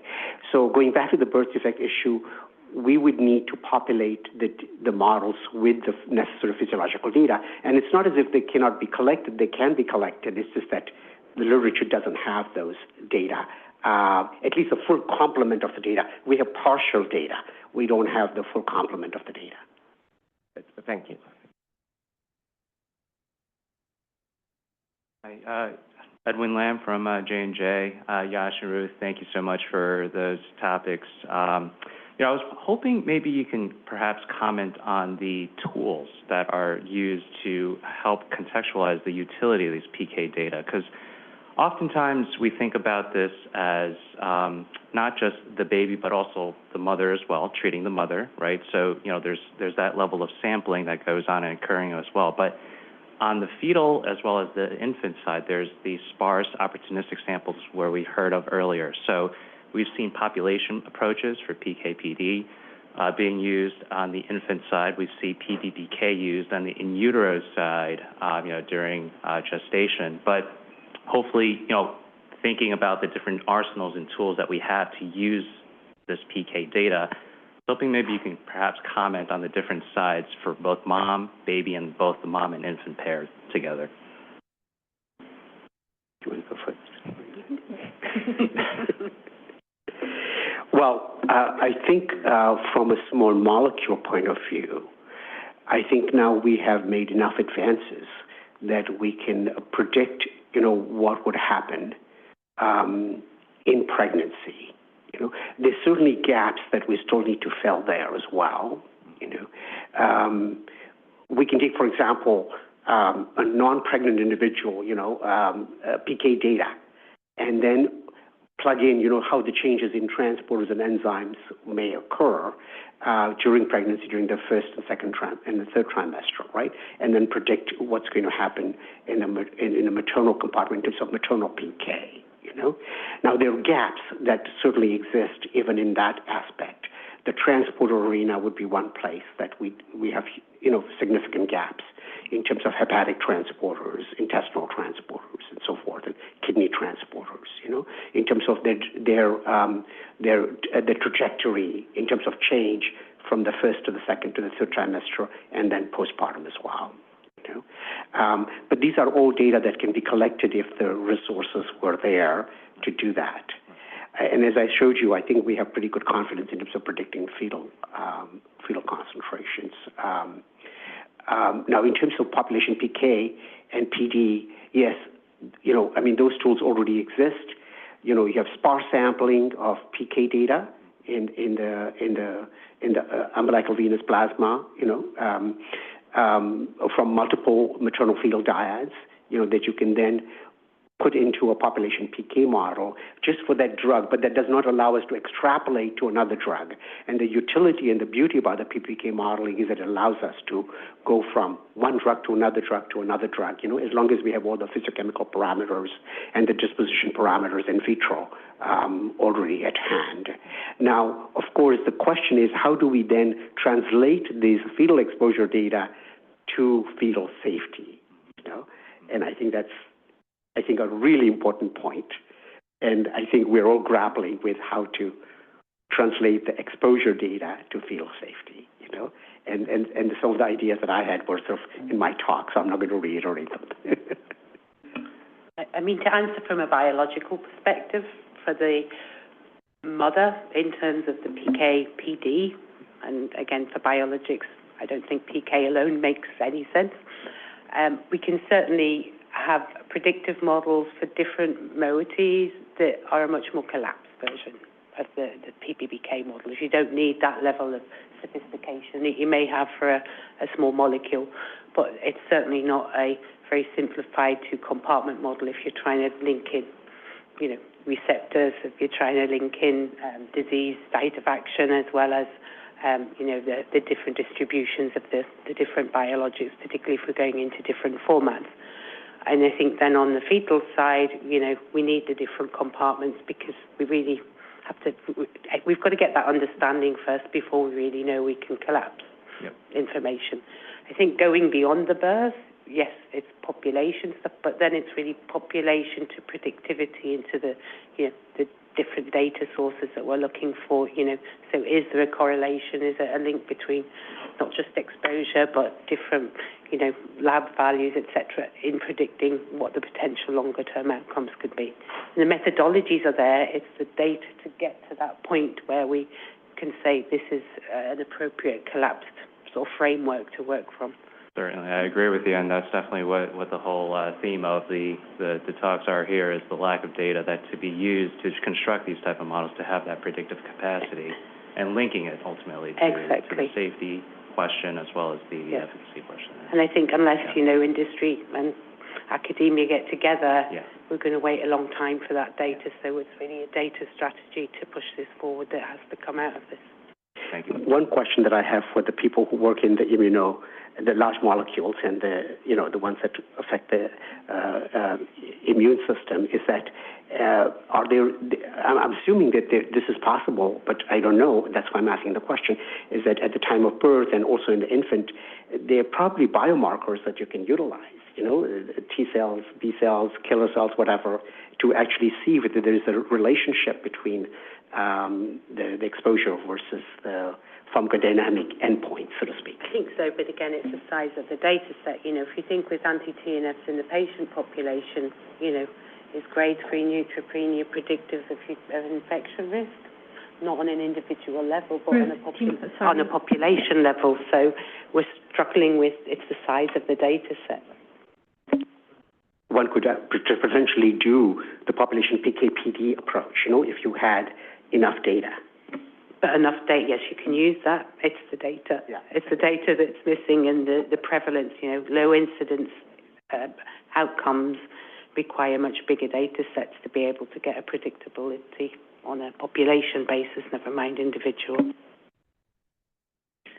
We'll take one more audience question, and then we'll move to section 2. I just wanted to make a comment about, Josh, you were talking about going back in gestation.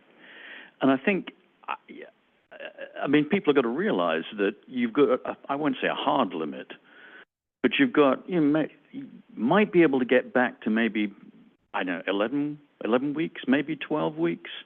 Prior to that,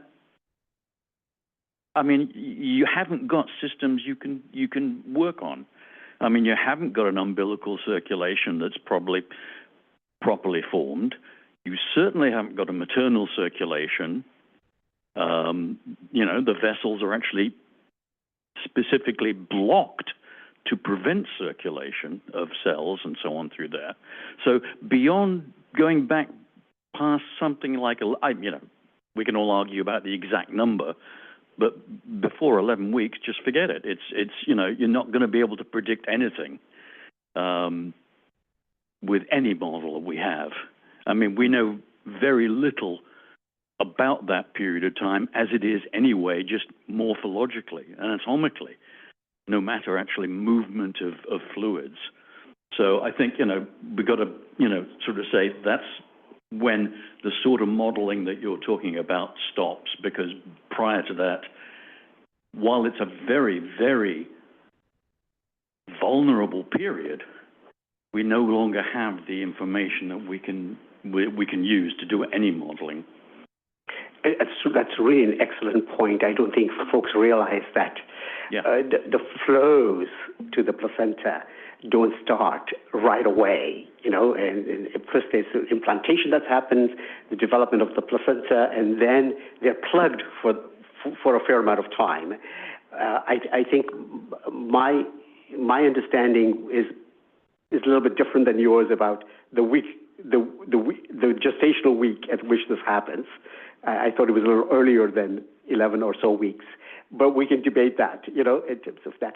But having said that, I think one could still do some modeling if you had the necessary data, in terms of not necessarily the flows, but also in terms of diffusion capacities and so forth. If you had some of those data, you could probably do that, but we don't have that data.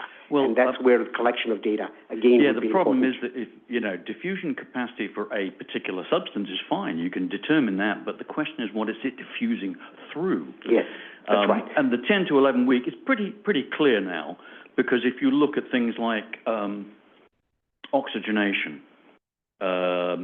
you can clearly see this wham, oxygenation goes way up as the plugs are broken open.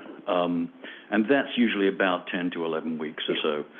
Not much, sometimes a little bit later, but not earlier. So that's pretty well the limit on terms of the actual maternal circulation, being able to provide oxygen to the fetus in those sort of quantities. Prior to that, it's being blocked precisely so that it's in a more hypoxic environment. Yes. No, I completely agree about that. I think if we had more data in terms of the diffusional barriers and so forth, one could still do some modeling in terms of exposure.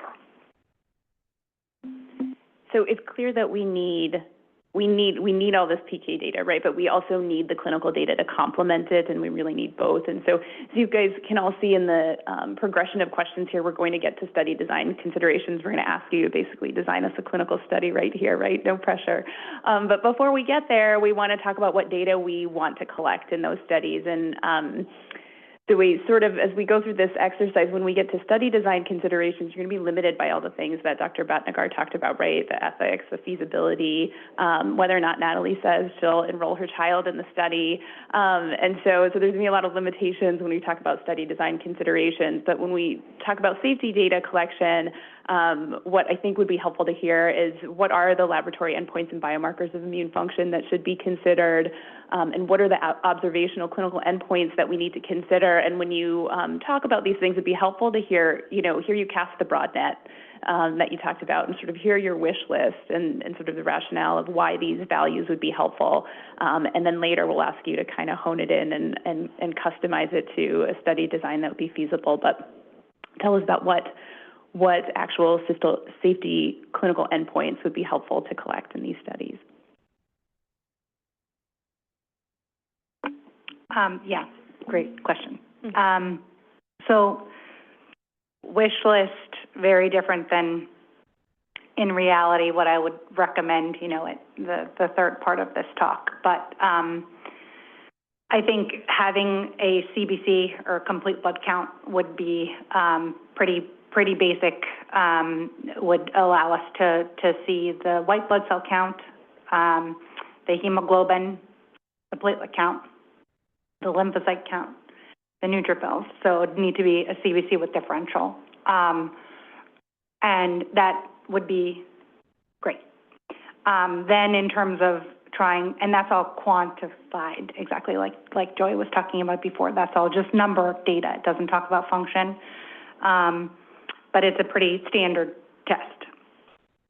More complicated tests that we get a lot of times in immunology include flow cytometry studies, which are also quantitative tests. They don't talk about function at all, just the number.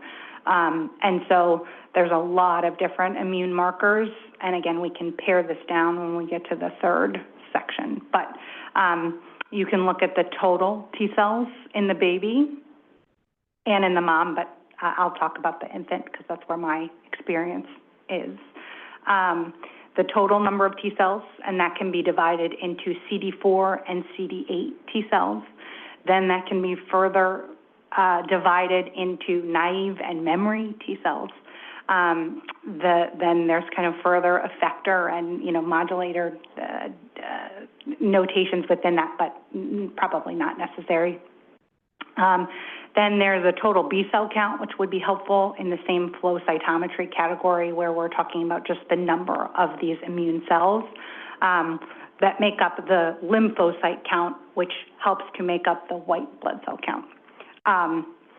Then natural killer cells, if again, a wish list, probably not necessary, or something that we could pare down. So that's the quantitative stuff. Sure, we could also get immunoglobulins, but those markers in the infant period are often mostly maternal anyway. So again, from a wish list perspective, sure, an immunoglobulin level in the baby could be helpful. And then there's functional studies which help us look at the T cell function, which could also be helpful, especially in cases where the other measures have already been low. And then the last thing that I'll say, and then I'll stop talking, is the newborn screening results, which are, from our perspective, very important, specifically with this SCID, or severe combined immune deficiency marker in the newborn screen, which quantifies the new T cells being produced in the infant at birth. So again, I think it's an interesting discussion of, would we need tests on every baby, or just babies who just had, flagged abnormal newborn screen, but really to understand the drug's effects, it would have to be on all of the babies. And I'll stop. I just had a follow-up question for you. Would you think of the CBC and the newborn screen as sort of your screening test, and then if there were abnormalities on one or both, then proceed to flow cytometry? I think that would be very reasonable, absolutely. I think that there would still be questions, but I think that would be very reasonable. Like if your absolute lymphocyte count within the CBC and differential was normal and the newborn screen was normal, pretty reassuring from a T cell perspective, not as reassuring from a B cell perspective. So again, I think it also depends on the drug that the mom has gotten. And that's where I think things get even more complicated, is that these mechanisms are so specific that it might be that you get those 2 labs initially, and if they're fine, then you don't proceed with flow cytometry unless they've gotten rituximab or unless they've gotten some other kind of B cell specific immunomodulator. But I can give my opinion, but I'm sure every immunologist would have an opinion on that for sure. Yes, as an immunologist. I'll also add, the tests are so complicated as well once you get into some of these more in-depth evaluations. And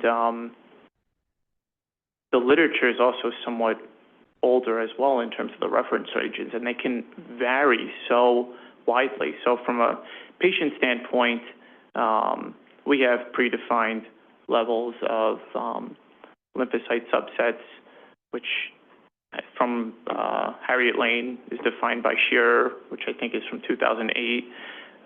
But most recently, which was really nice in 2020, there was a paper that had broken down even further infants that were born prematurely or of low birth weight, further defining those lymphocyte subsets. So there's a lot of nuances here as well, which just adds to the kind of complications, confusion. Where are these labs being done? Some of the labs, some of the results of the lymphocyte panel are incredibly sensitive. So NK cells, for example, if not handled properly, can degrade, and now you might have a wildly abnormal test to consider and think about further. So bringing in, I guess thinking about who's interpreting these tests is important as we think about study designs as well. I think some additional sort of pragmatic questions that come to mind is not only like what you would test for, but how frequently in the postnatal period and for how long, and then how you would interpret those values compared in the context of a developing immune system for the given age of the child. So I think those are additional complexities we have to think about. Totally. I think, again, my opinion would be you would definitely want an evaluation right at birth, even though that's a hard time to take a lot of blood from a baby, for sure. And then I was trying to consider how often I would want labs in an ideal world, which is obviously going to be different than what happens in reality. I think the 3 and 6 month time point isn't unreasonable, because by the 3 month time point, you might expect things to be normalized, if not, near normalized. And then the 6 months, you would expect things to be 100% normalized for most of the drugs. But then you might miss it, so it might be you would want to do a birth 1 month, 2 month, 3 month, 6 month. I don't know if, Joey, you have other thoughts, or anybody else on the panel has other thoughts on timing. I think it depends on what are we evaluating. One thing that comes to mind at that kind of between the birth and 6 months, if we are thinking about looking at immunoglobulins, that's kind of right in that physiologic nadir period, which could introduce a heck of a lot of variability, confusion as to what low levels are, and interpreting if it's secondary to drug exposure, is it secondary to just normal physiology. But definitely birth, I would say, and definitely at the very least, again, at that 6 month and perhaps a year out. And the nice thing is that once we hit that 6 month mark, we can start looking more seriously at the qualitative kind of value of vaccine titers, and kind of see, the immune response from that standpoint. And that's a whole other topic in and of itself, is then what kind of vaccine titers do you consider evaluating?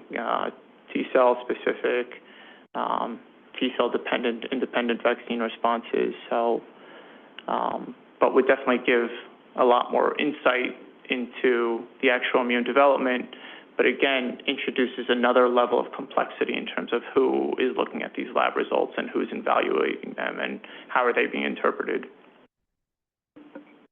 I think one other thought is, we can certainly measure these lab values, and then, but going back to, I think, what was mentioned at the beginning of the workshop is really at the heart of it is which of these values are ultimately clinically relevant for the safety of the child. And we have been focused on the clinical safety endpoints we've been thinking about are serious infections that have required hospitalization, inability perhaps to mount an immune response to vaccination, and complications resulting from administration of live or live attenuated vaccines. Is there anything else for the clinicians on the panel that, we ought to be thinking about to put some of these laboratory values in a clinical context? I think that's a really great question, and something interesting about the piano study too is I was wondering if they looked at the newborn screen results of those babies, or if that wasn't part of the what was looked at in the study. But I totally agree that the clinical endpoint of infections or severe complications, vaccine complications, absolutely are important as these clinical outcomes that don't always correlate with the lab data. But I think part of my opinion at least, is part of the real learning might come from the lab data, because we don't always see, we might have significant T-cell lymphopenia, really low T-cell counts, and an abnormal newborn screen, and we might expect an infectious complication to arise early, but it may not. And so I think both the lab data trend and the clinical outcome data are important.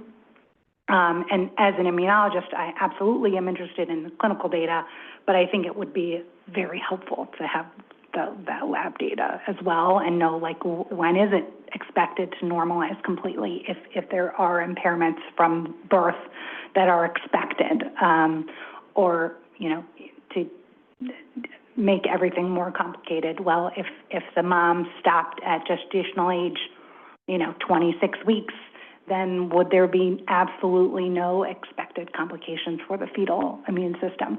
These questions, I think, are really, really important and would be clinically so helpful in terms of guiding the parents, especially, and treating the children, especially in circumstances where the newborn screen is abnormal. Because for those kids, they're required to see or recommended to see an immunologist because the worry is that they have severe combined immunodeficiency, not something that might be more transient or more fleeting, like drug exposure that then normalizes later.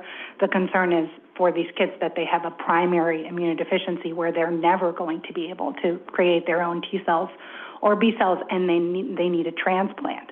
And so part of the interesting part of that CIS listserv that I was mentioning this week, which was talking about the azathioprine, they were talking about kids that were being worked up for transplant because they were feared to have severe combined immunodeficiency based on an abnormal newborn screen, and the parents had been walked through transplant, and the child had been prepped for transplant, and then it turned out that actually it was the T cell counts were normalizing month 1, 2, and 3, and then the kid didn't need a transplant because this was all transient. And that's the parents go from 0 to 100 back to 0. And then I'm sure there's all these other emotions that play into that. So, yeah. Speaking from the parent perspective and as an IBD patient myself, I think when determining how many times you're going to do labs, how many studies you're going to do on the child, it's imperative that parents are talked to and given this guidance. I don't know if it's after delivery by the provider in the hospital, but explaining how important it is to get these labs done, because I never had those conversations. So for me, I didn't want to see my baby get a blood draw. And now after hearing all this the last 2 days, I wish I would have. So just explaining the information and the difference it can make simply by doing those blood tests, and how this can drive research and improve data, and the information you can get about your own child, knowing if they are having an immune problem or if there's something you have to watch out for with their vaccinations, that their titers aren't coming back. So explaining the benefit to the parent on what they can learn about their own child, but also the difference they can make for other children in the future. Yeah, and perhaps, as we explore that middle ground of what's appropriate in terms of the number of lab draws and how in-depth the lab draws are, there's kind of a safety net or a safety track. So if something is abnormal, that a pediatric immunologist is really there to kind of help walk through as a consultant to kind of evaluate the situation, do appropriate studies, follow up on the patient if necessary. So certainly something to think about. So could I cast a little pebble in the water here? So point 3 there, what considerations regarding drug or biologics mechanism of action? So has anybody ever thought about collecting the placenta at delivery and actually looking at it or storing it for future use? It might actually address some of Josh's questions, things that you can measure in it. But in the bigger picture, I also want to come back what the placenta is doing. So we heard yesterday, it's there to transfer oxygen and nutrients to the fetus. No, it's there to control and mediate fetal growth and development. One of the ways it does that is by transferring oxygen and nutrients, but it also produces a lot of other substances that control fetal growth and development. And there's this emerging field now, developmental origins of health and disease. So your life in utero determines your risk of disease in adult life. So if the mother's obese, you can program metabolic syndrome. Diabetes, you can program diabetes. You can program cardiovascular disease. Through the placenta, you can program neurodevelopment. Serotonin coming from the placenta affects neurodevelopment, fetal neurodevelopment. There's now a lot of concern about women taking SSRIs. And how does that affect then neurodevelopment? Women who take metformin during pregnancy, a lot of them, well, not a lot, should I say, but there's an increased number of growth-restricted fetuses. So again, it's going through the placenta. So what happens in the placenta mediates a lot of long-term developments, and you can trace the chronic rise or increase in chronic diseases. We're seeing this exponential increase through to fetal programming. So again, I'm concerned maybe less so with the biologics, but maybe with the small molecules. What are we doing to placental function? Often we don't know what we're doing. Josh said, yeah, they're not metabolized, etc. I think perhaps we've got to consider actions at the placental level. Maybe for the biologics, the anti-TNFs, we know the placenta produces TNF, altered in preeclampsia, it's altered with obesity, it's altered with a male or female fetus. Are we affecting some aspect of placental function? What would you say? TNF cytokines or whatever. But again, the placenta is smart as well. Its job is to keep this fetus alive. And it adapts to a lot of these insults that come along and changes. And oftentimes we hope we get a successful outcome. Oftentimes it can't adapt enough and things go wrong. But again, it's this very flexible, adaptable organ. And again, I think we ought to be looking at potentially what we're doing. It might be very, very subtle, and we might have to look in the longer term than in 6 months, 3 months, 6 months, 12 months, etc., to actually see what it's doing. So I'm just throwing that pebble in the water for you.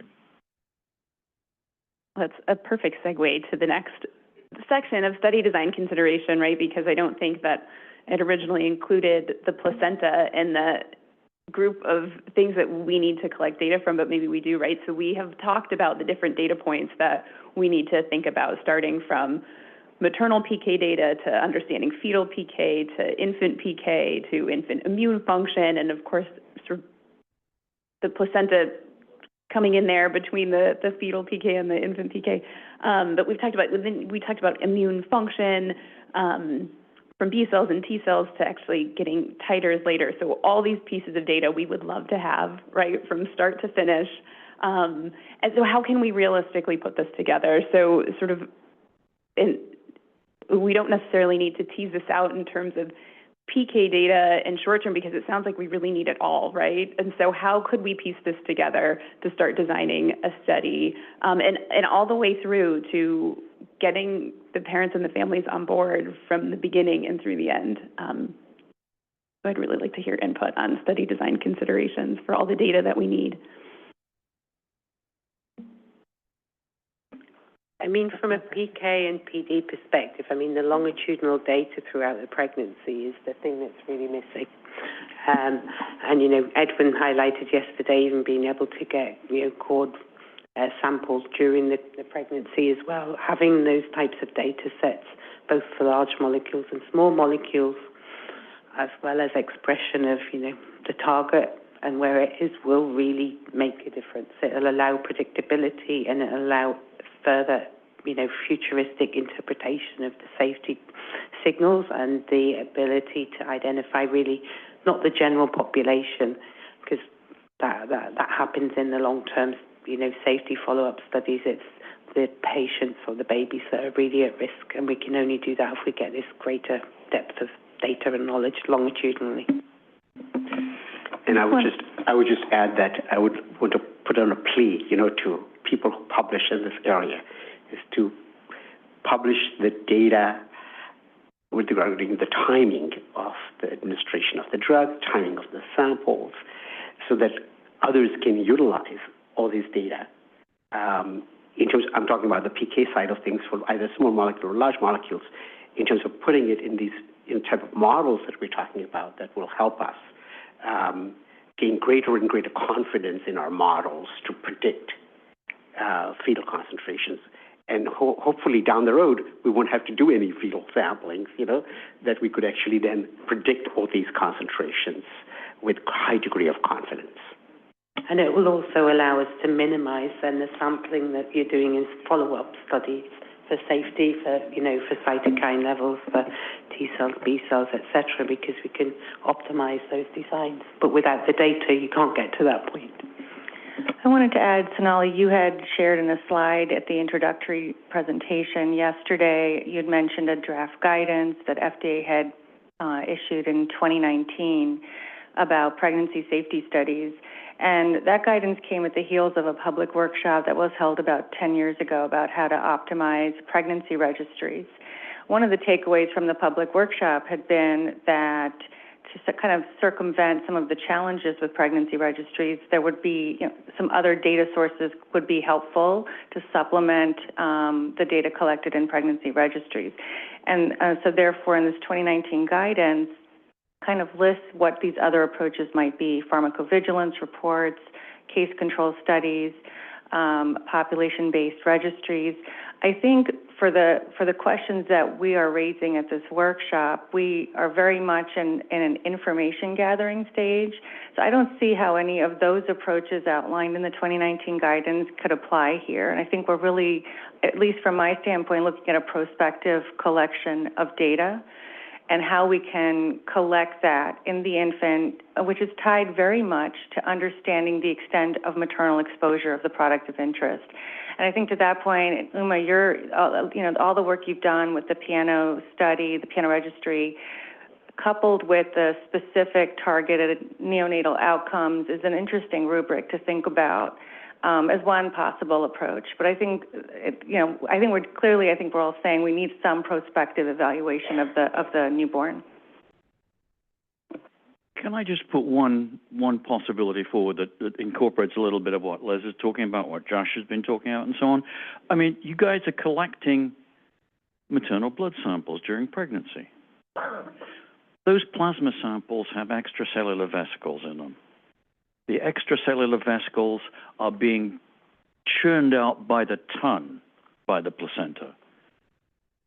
They are a direct reflection, or are at least in part, of placental health throughout gestation, at least from the 11 weeks or so forward. You've got them already in a lot of samples. Now, yes, ideally you want them collected as EDTA plasma samples, but, you know, it can be done without those. Those extracellular vesicles, there are people looking at the proteomics of those vesicles, the lipidomics of those vesicles.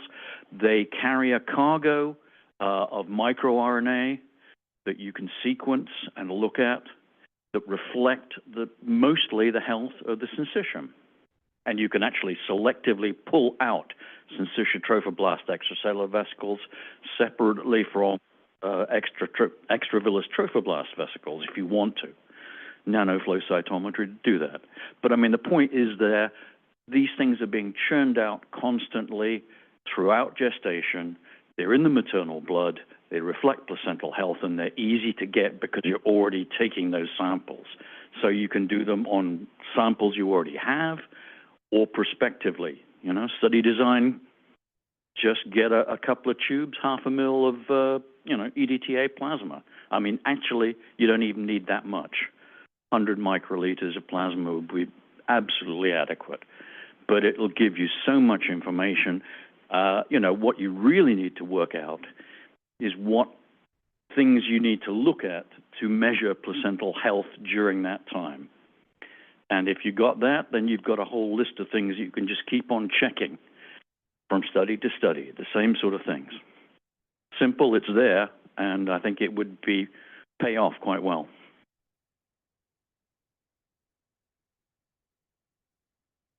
Hi, Edwin from J&J. On the topic of key design considerations, I think one of a very important point is really evaluating the infrastructure and really partnering with the clinicians that are really involved. During my training, I worked with a lot of MFMs. We had a clinical research unit that was designed for PK collections in partnership with the OB-GYNs and MFMs in addressing PK-related type of questions. So we designed a study looking at amniotic fluid in the setting of PPROM, premature rupture of membranes. That was using a very innovative approach. We used diapers to collect amniotic fluids and then partnering with also our bioanalytical core to design an assay to help detect concentrations or other biomarkers like cytokines involved with it. On the other side of things, as far as design considerations go, opportunistic sampling. So at any point in time in evaluating placental transfer, if clinically necessary, collect that sample, use it. These are very, very precious samples. It's messy, within labor and delivery or whatever setting it is, but always consider no sample should be discarded. Keep it. We need that. It's very valuable. So. Ruth, did you have something you wanted to say? I think in that setting, just with, like I was mentioning, the kids who do screen abnormal for SCID, and then they need or are recommended typically to see an immunologist, and then we have to get this additional workup to determine the severity of their low T cell counts and try to think about other things. We have to get, or we like to get and want to know as much as possible in those babies. And so I think kind of in a study design light, thinking about those kids maybe separately because they're going to need blood draws and from an opportunistic perspective, like you said, a lot of that could be funneled into clinically necessary data that you guys just happen to collect for your study. Very different than, like we were talking about before, all comers of pregnant women on biologics who then have the newborns, and those newborns who have no, who may have normal newborn screens, or we have no idea what they're going to have later. So, Marie Thiel, UCB. I think what is important to think about, and I would love to hear from you, is the interpretation of this data. And you mentioned the clinical relevance and the context of it.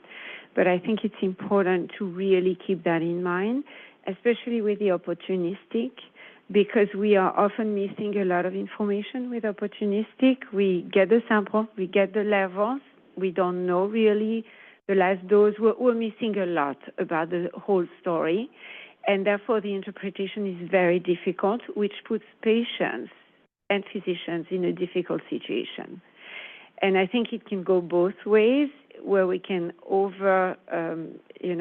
we can see a signal where there's nothing, or we can miss a signal when there could have been one. So one pledge here is really the interpretation of the data, making sure we have enough sample size to do that. And we design, and my second point was absolutely agree about the collaboration, the sites, how we do it. We need to remember to collaborate with the patients as well. And these studies need to happen and can only happen with them. And I just want to put it there because this is something that is often missed. And we put a long list of things that we need to do to these mothers and to these babies. And at the end of the day, this is not exactly or not what is valuable for them. So we need to find this balance when we design the studies. I totally agree, Marie, and, we think Edwin's point about really working with the centres as well, because, we can come in as, particularly as industry people, coming up with, we need this, we need that, we need this granularity of data. It's not necessarily practical, and actually you can end up getting very messy data, which is non-interpretable, or it's false positives, and it messes up the intent, which is to get really good, robust data to help women, continue to access these medications during pregnancy. Just a comment as well, in terms of the clinically relevant data that's being collected,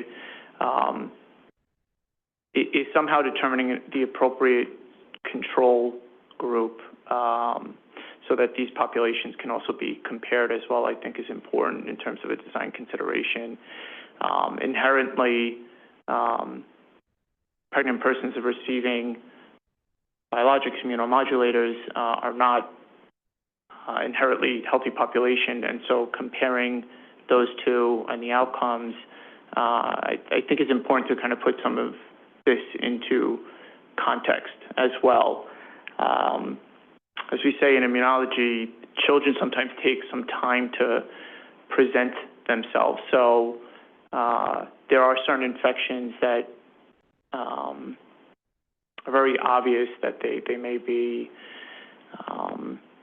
kind of due to some sort of immunodeficiency, but children are children and they're allowed to get sick. And so also kind of adding in some sort of long-term following is important to continue to follow these patients and kind of continue to compare kind of clinical events as well. I just wanted to add on the heels of that, I think, if there is a need, and I think there would be, to compare the outcomes of these babies to babies who were not exposed in utero. It takes me back again to the Piano Registry, a disease-specific registry that had targeted neonatal outcomes for some period of time postnatally. I think that kind of approach could also help address confounding by indication and disease severity. And those are, I think, other important things we should be thinking about. The other thing to consider, which we were kind of touching on earlier, and just in terms of making sure that moms and babies were going to enroll and that the experience was as, okay as possible, at what point we stop. So, if at birth the newborn screen is normal and the T-cell counts look okay and on the newborn screen, and then the CBC with DIF looks okay, are you going to continue to collect the 1 and 2 month, 3 month, 6 month, vaccine titer 1 year data, or no? Or is that patient considered done? Because like what Joey was saying is, 99% of the time that would probably be fine. But there are some things that present a little bit later, though those things are usually more, honestly, genetic. And so I don't really know if that would apply in the immunomodulatory space. So kind of thinking about like, well, okay, if at birth the newborn screen was okay and the CBC was okay, and you were done. That might be really nice, but just something to consider. I think articulating that would be huge and a benefit for you guys to do that. I also think that when you're designing these studies, you need to think about how you're going to disseminate the information, because there's only so many patient advocates, and I do my due diligence talking about piano and talking about all these studies as much as I can on social media and on my blog, but it's just impossible. I can't reach every IBD mom out there. And it's unbelievable how many women are pregnant or just delivered, and they'll say to me, oh, I would have done anything to do that study. I had no idea about it. So I don't know how we can make sure that providers, industry can communicate this on a large scale so that women don't go into this blindly when they want to contribute to research, but they have no idea how to be a part of it. And that's a big problem because so many women would give anything to be a part of this science. They just don't even know how to participate. How do they get that initial phone call? How do they even find you? The 3 studies that I participated in, everybody reached out to me just because I was a patient advocate that they were able to find online somehow. That's not the case for the majority of patients. We'll take one final question, and then we'll have to wrap up the session. Yeah, hi. Question and a half. Go ahead. It may not be quick, I'm sorry. Curtis Meyer, GSK. We've talked a lot about how it's very difficult to look at some of these biomarkers and translate them into risk. So if we're monitoring the infants right at birth and we see some changes, does it really present a risk to that baby for serious infections? So on our clinical trials, we often just look for the serious infections, and we don't necessarily look at these earlier biomarkers. So I wonder if we could say, are there sentinel serious infections that we would say this population is going to be at risk? So are there, like, for example, with infliximab in adults, tuberculosis, right? So would there be other infections of inhibiting TNF in infants that we would say if we see 1 or 2 of these cases, this would present, or we would interpret this that these children are immunocompromised? Let me just start by saying that it's such a hard question to answer because we don't have the information. So we don't know what we don't know. And so I think going through that exercise of perhaps trying to collect some of these biomarkers, see how they compare and what the relationship might or might not be to serious infections would be helpful information that would ultimately be able to answer your question. And maybe down the line we can say, you know what, there is no relationship and we should just target the serious infections. But right now I don't think we're in a place where we can make that conclusion.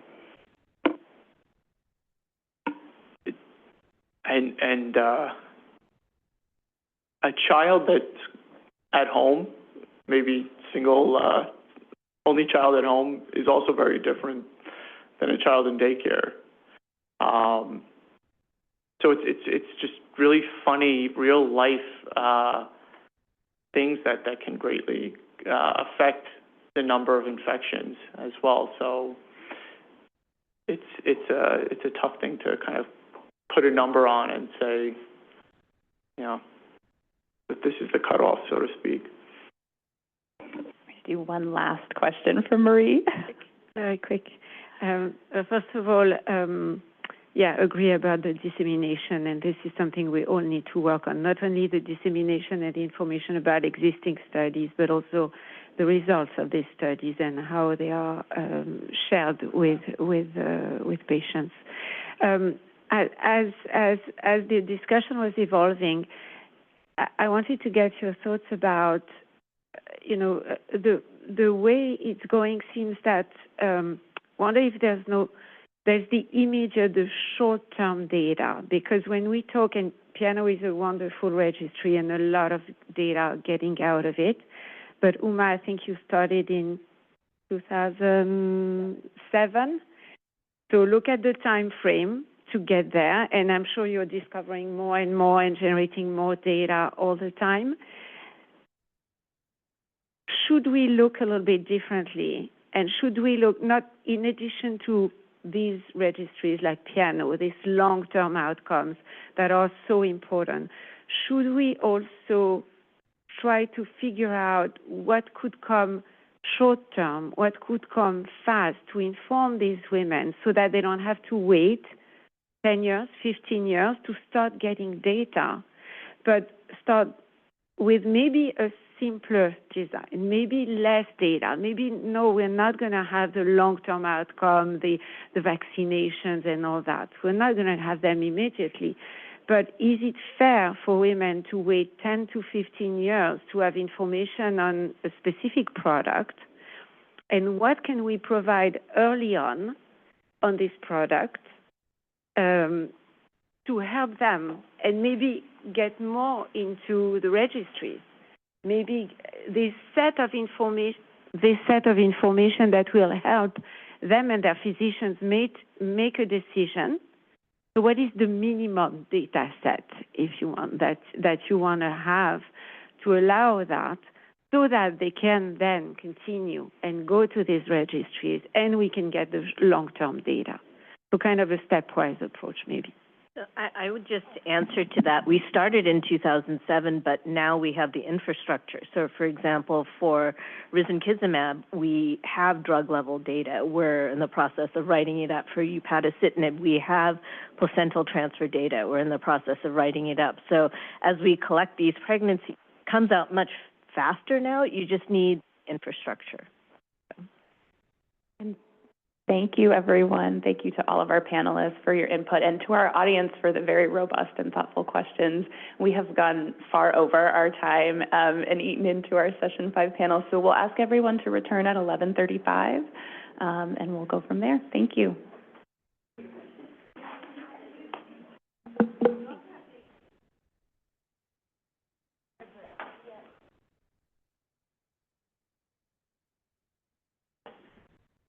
Marie, you're up here.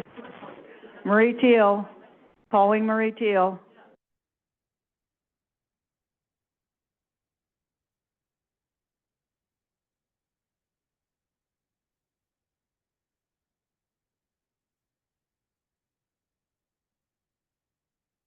All right, thanks everybody. Thanks to those of you online for hanging in here for this last session. Very excited to have our guests on the panel and online. My name is Lynn Yao. I am the Director of the Division of Pediatrics and Maternal Health at FDA, and I'm very excited to try and put together in this last session thoughts from this panel about what we've heard during this meeting and what we might want to offer as next steps based on what we've heard. So with that, I'm going to allow everybody who's on the panel, and we'll start with Natalie, but then moving down, and then our 2 colleagues who are online. Let's see, that's Ofer Levy from Boston Children's, who we heard from yesterday as well. And then very excited to have Giorgia Berardi from the EU network. She's from the Italian Medicines Agency, who's also online. So Ofer and Giorgia, please hold for just a second. We'll get to you. But we're going to start with folks in the room. And I have a very specific question that I'd like to ask each of the panelists as you introduce yourselves. And if I could get from each of you, if you could provide 1, 2, 3, maximum 3, of the most important things you heard at this meeting over the last day and a half, if you could share them with us. And I know you probably want to go 10 things, but if you could share the top 1, 2, or 3 things that you heard, and they can be questions that are unanswered or things that helped answer questions that you had. What would those few things be? And we'll start with you, Natalie. Hello, everybody. My name is Natalie Hayden. For those who haven't tuned in before, I'm an IBD patient. I've had Crohn's disease for 19 years. I have 3 children, ages 7, 5, and 3. All were exposed in utero to anti-TNF and also through breastfeeding. And I'm an IBD patient advocate. I have a blog, Lights, Camera, Crohn's, and I'm thrilled to be here. I have learned so much, and it's a lot to take in from a non-clinical perspective these last 2 days. But I would say first being just the look at the ethical standards and all the thought that goes into each of these studies and all of this research to make sure that these drugs are safe and effective for moms out there. It definitely gives you peace of mind from a chronic illness perspective when you're taking these medications and these therapies and not knowing the response your body is going to have and then how your baby will grow up. It means a lot from the patient perspective to see all the work and the heart that goes into what you do on a daily basis. I learned a lot about the placenta. I think that's so incredible. I had no clue all that it does in pregnancy. And from an IBD mom perspective, I would give my placenta to any study. I think that if you asked women to do that, it takes no effort on their part, and it would really be interesting for them to learn about how their body worked in pregnancy. So I would definitely take that up for future consideration. I think the rotavirus discussion with my 3 kids, my youngest, he's turning 3 on Sunday, there was still kind of some uncertainty back in 2021 about whether or not to give it. And there was also discussion about the type of household we have. You know, we had 2 preschoolers, but my kids are not in daycare. So we talked about that in the last panel. So they said, you know, why don't you just not give rotavirus? But now moving forward, knowing that it's believed to be safe, that's big news for the community, because a lot of women, that's one of their number one questions is, what is the vaccine schedule? Is it going to change? And now you can say they can have all their vaccines just like a typical baby, which is big news for the community. So if I could, Natalie, follow up with a question before we move to Erin. I think what I heard you say just now, and also in your comments in previous sessions, that as pregnant people who have disease, you speak for and have heard from and know so many people who are anxious, actually, to participate in these, in collection of data, the types of data we described over the course of the last day and a half. Is that true? 1,000%. Yeah. If anything, women feel like a disservice. Like, I was never told this by my provider. I never knew this from the community. I wish the Crohn's and Colitis Foundation would share more about this. So it's about getting the word out to the women, even in the family planning stages, so that they can just know what's out there and the opportunities that they can give back to the community and to their own family, so they have that knowledge about their own children. So I'm going to ask you then another question, and that is, knowing that, right, give us help in telling us how we can get out to those people, find those people, and get them engaged. Like, because I'm hearing that you're saying people don't know. They don't know. So there are so many patient advocates like myself who work closely, you know, with J&J, for instance, with IBD Social Circle. There's a group, about 20 of us, who are veteran patients who have been advocates for many, many years, who are trusted, reliable resources in the community. J&J also has patient engagement research councils, which I'm also a part of. And these different advisory boards at the different pharma companies really have the advocates with probably the largest reach online on social media. Instagram is really the bread and butter for the patient and caregiver community. Twitter, X is more so the researchers, the doctors, the advocates. So if you want to really target, I would say on social media, you want to hit up Instagram. Excellent. But it sounds like some sort of patient council that could be used by industry, by academia, by FDA, by NIH, whomever, right, would be maybe some idea. Okay, very helpful, thank you. Thank you so much, Natalie. Okay, you're up, Erin. Okay. So I'm Aaron Pollack. I'm Chief of the Obstetric and Pediatric Pharmacology and Therapeutics Branch at the Eunice Kennedy Shriver National Institute of Child Health and Human Development. And I also represent the Institute on many foundation for the National Institute of Health projects related to pediatric pharmacology and devices, as well as maternal pharmacology. And I'm our representative to the National Academy of Sciences Drug Discovery, Development, and Translation Forum. I just bring that up to one of the things I'm going to talk a little bit about are the potential for public-private partnerships and either leveraging them or perhaps the need for additional ones. So I have like two takeaways that I think are needs, and there's some opportunities with those, and then another thing that just sort of came up and really started concerning me that I'll bring up. So the first, I definitely heard a lot about the need for what I would say is biobanking registries and studies. So the NICHD recently held, in conjunction with the Foundation for the NIH, a workshop on what we could do to create what we call the Maternal Health Innovation Resource, which includes both data and biobanking. So we are planning, one of the real outcomes from that was, this isn't easy. For example, as came up, what are the best standards you should be collecting blood for so that you could do proteomics or metabolomics, right? There may be certain standards that need to be built. I think there's also a growing recognition that data and samples from individual studies may not be sufficient to answer some of the broader questions that come up, especially in the biologic space, which I heard today, where we need to have a lot better understanding to eventually develop the types of models for small molecules that Josh talked about, right? So I think we need to do a lot more there, and I think that's going to take people coming together and creating biosamples and data that can be used, in I would say perhaps a non-competitive space where we can develop those models. So we're going to have some working groups to follow up on some of those issues. So, if anybody from the academic world, partnerships, or patient advocacy, wishes to join and think about that, because, like you brought up, talking to women about contributing samples, the importance is a very critical part of that.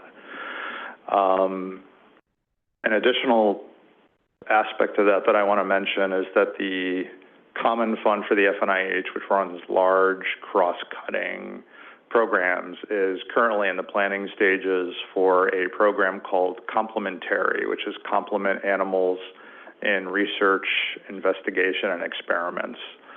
And really, the focus on this program came about from a few different sources, one being an effort run by the NIH, FDA, and EPA, and that is to focus on novel alternative methods or new approach methods and getting regulatory tools generated, validated for use, and then qualified for regulatory filings. Because I think, one thing is, especially for the private companies, as you think about how we use these models, et cetera, having them validated or qualified by the FDA as regulatory tools that can be used will be very critical.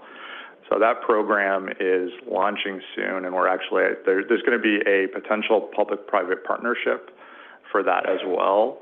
For example, many of the companies are collecting very relevant data.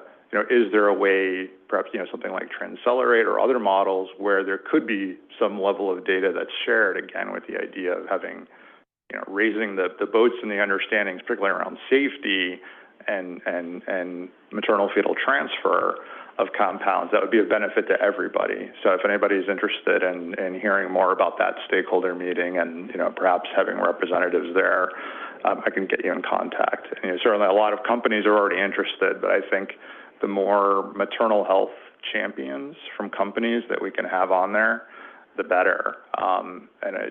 That's also being mediated by the Foundation for the NIH. And I also heard the potential BRAKE consortium, which I think may be another area for additional public-private partnerships to think in that route. The last thing, the one thing that, and I think this is probably more on the academic research hat, but, the fact that, at least one of the major approaches taken to stabilize monoclonal antibodies, is enhancing binding to FcRn, which then inherently increases maternal transfer or maternal fetal transfer. So I think that might be something to think about a little bit more in terms of, are there alternative ways that biologic products could be stabilized so that they could be used more safely? I mean, with the potential for protein engineering and understanding, we have pretty good understanding a lot of FC, FcRn interactions and other things. Could we eventually develop approaches and technologies that means we could design from very early stages molecules that we think aren't even going to get transferred, or perhaps the flip of that if you need to do some type of fetal delivery? So that's something I think maybe a little bit more of a basic protein engineering problem at this point, but I'm going to be thinking about that a bit. Thank you. So, Erin, can I just follow up real quickly? So it sounds like you said that immediately there are two initiatives that NIH is funding. One is in this biobanking initiative, and the other is this complementary. That is, how can we optimally use animals and optimally use them in understanding what tools, other tools could be used to help advance drug development, and that both of those programs are not limited to already out there types of diseases or whatever, that this could apply to maternal health. Yeah, absolutely. The biobanking effort, there's no particular funding for that. We need to have some working groups and bring individuals in to work out things like, how could we share data? What would be best practices for collecting blood so we could have exosomes that could be studied? How would you best practices for studying placenta that you can do proteomics?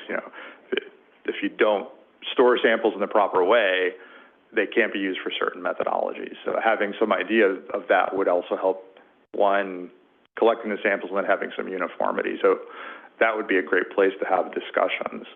The complementary program, and I should clarify, the focus on that is not animal models. The entire focus is around novel alternative methods that can complement animal research. So the idea are to generate models, tools, et cetera, that ultimately could be qualified by the FDA as regulatory tools that are more relevant to the human condition. So that the Common Fund is currently working on the funding opportunities for that to come out, but the Foundation for the NIH is holding a stakeholder meeting to assess the interest of academic partners as well as private companies to contribute to that. And that one in particular, I think the more voices we have for maternal health at the table will really help make sure that that's baked in from the beginning rather than, as we all know, an afterthought 10 years down the road. Very helpful. Thank you, Erin. Marie, please. Thanks, Lynn. So I'm Marie Thiel, and I'm leading the Women of Child Engaged program at UCB. One of UCB's main focus are immunologic diseases, and this is, and as you all know, they affect more women than men. And now that we're diagnosing them and treating them and controlling their disease better at an early age, most of these women are thinking of family planning, and this is why one of the reasons we started looking into it. That was 10 years ago. So for the last 10 years, we've been trying to generate data and put in place a group to actually support data generation and information for these patients. So of course, I'm delighted to be here. We've done one of the first sponsored trial, and I'm saying sponsored because UMA did an investigator-initiated on that, but it was a sponsored study on an anti-TNF to measure the levels of placental transfer. And now we also have completed a PK/PD study with the modeling. So for an anti-TNF also in autoimmune diseases. And that gave us a lot of experience, a lot of learnings about the do's and don'ts for the next steps. So this is what we're building on now, and what I would be happy to share with any one of you. What I learned really over this 1.5 days is, first of all, the power of collaborations. Of course, we all know that, and we all say that, but it's clear that we need to be all together to move the field forward.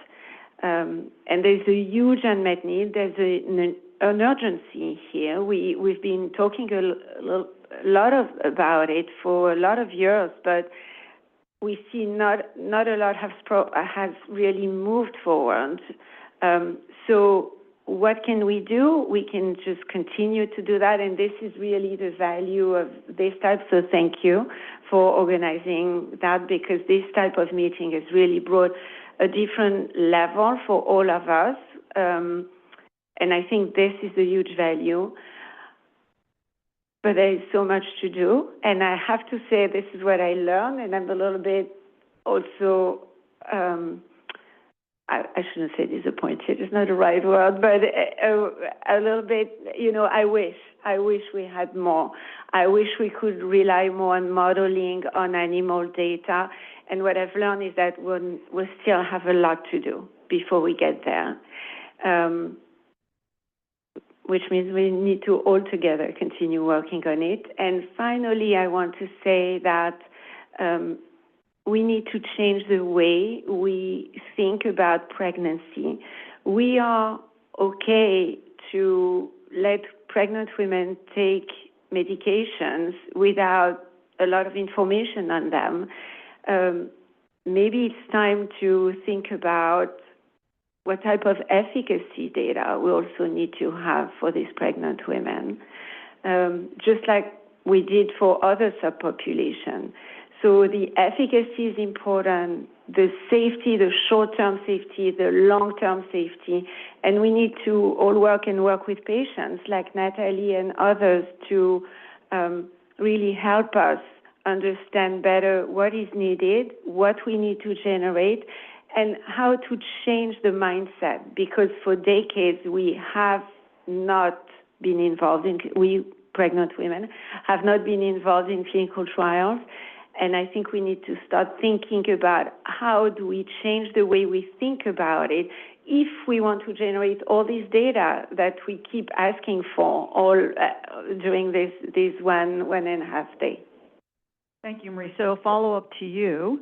I'm not going to touch the efficacy question right now because that's kind of going to blow up the meeting. But can you give us a specific example or maybe some concrete ways that you think moving forward the people that represent the groups that are in this room could practically, feasibly collaborate? What do you mean by that collaboration? Yeah.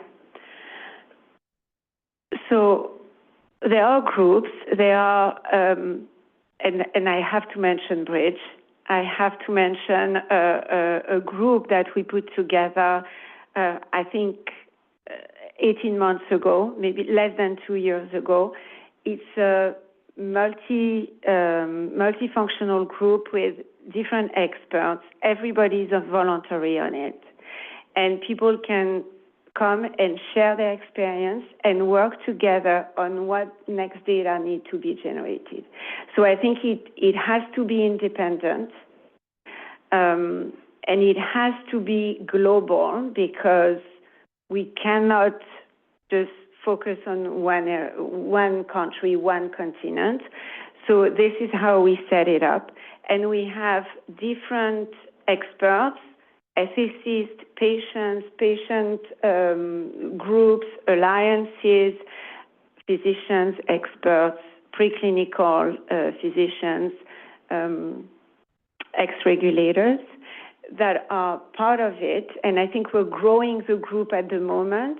And this is a place, a recommendation was just issued and was launched on May 21st with really recommendations for every stakeholders. How can policymakers can help? How can patients help? How can regulators help? How can physicians and pharma help? And I think this is a start. This is not the end of it. This is just the beginning of it. But this is a way for people to get together and start moving in the same direction in that field. So I'm hearing that one example, as you've just pointed out, and is a new initiative, is called Bridge. It sounds like you've created a true collaboration. And I would also say there are probably other collaborations or groups out there. But what I'm hearing you say is they're already out there. What we need to do is get people aware of these collaborations. There's no need to make new ones necessarily. Yeah, absolutely. And as you know, I'm also part of Conception in Europe, which is another collaboration. The big difference with Bridge is that we have patients. We started with the patients, which is very rare for that type of collaboration. So from the beginning, the recommendations are written by the patients, with the patients, and the rest of the team. indeed, it's about for all these groups to go in the same direction. No need to start a million others, but more leverage what has been done and what is being worked on. Each of these groups have their own specificities. Conception is working on how to generate data from the amazing amount of data that are available already, and how can we build a common data model.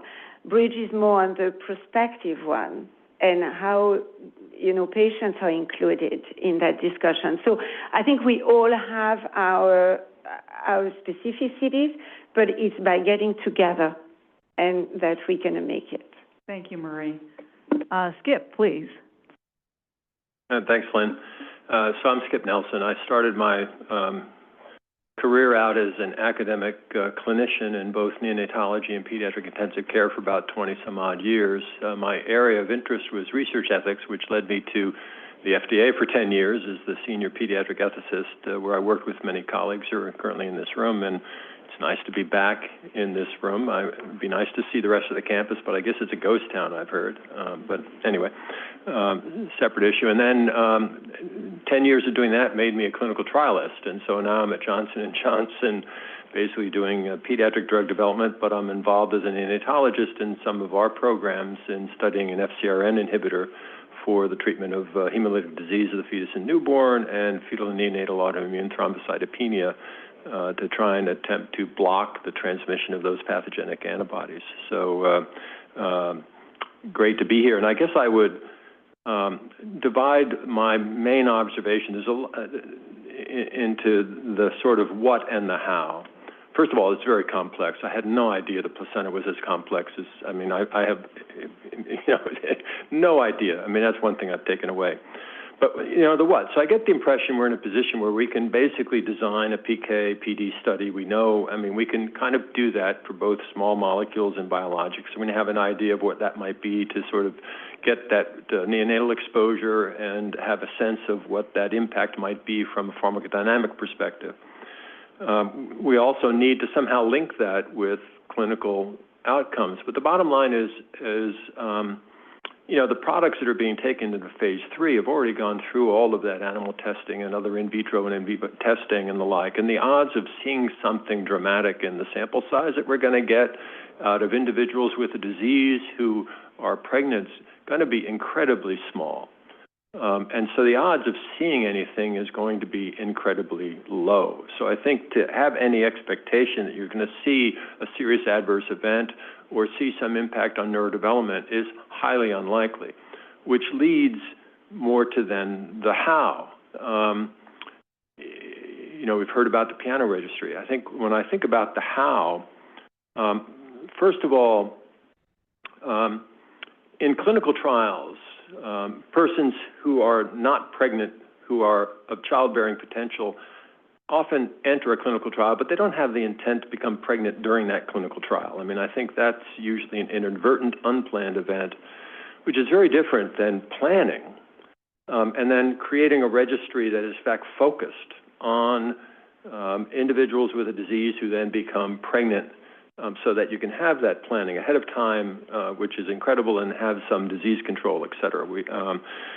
So I imagine that we're going to have to think about these studies not as just including a pregnant person in a clinical trial, which I'm not saying isn't a bad idea, but that's not going to answer the questions we need. We're going to have one at most, maybe two in those kinds of trials. The other thing is that I think it has to be disease-based. The FDA can issue PMRs to individual companies, but the last thing we want is an infliximab pregnancy registry, a vedolizumab pregnancy registry, an adalimumab pregnancy registry, et cetera, and then we've got all these little registries with a little tiny data. It really needs to be disease-based.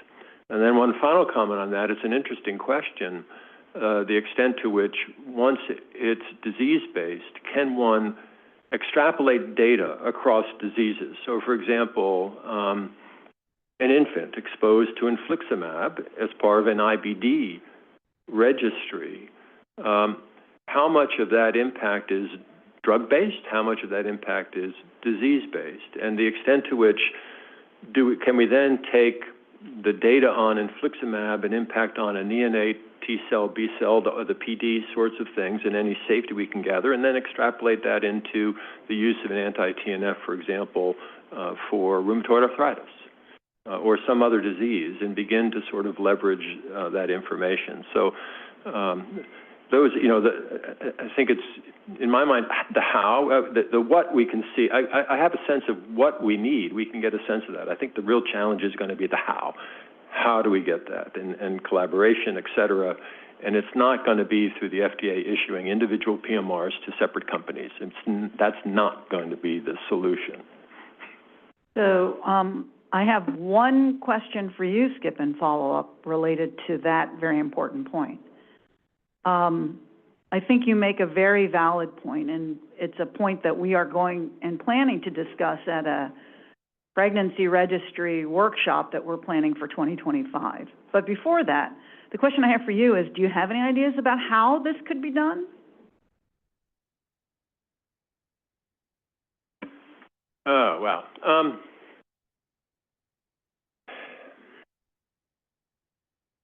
Well, I guess I'll try to be a little provocative. Having lived in the academic world, the regulatory world, now the industry world, there are barriers between the willingness at times of those different communities to collaborate in a way that everyone's boat is floated and where the data can be used across both for academic purposes, publication, promotion, et cetera, but also for industry purposes, submission to the FDA, and meeting whatever requirements are put in place there. And balancing those to the extent to which all of the interests of all the various parties, including the patient community, can be met by that collaborative effort. And so often, aligning those interests, I think, are where the challenge is, and figuring out how you can structure that within collaborative groups, where all those interests can be met. I think there are examples, and that's the challenge, overcoming that. I mean, you and I were talking ahead of this.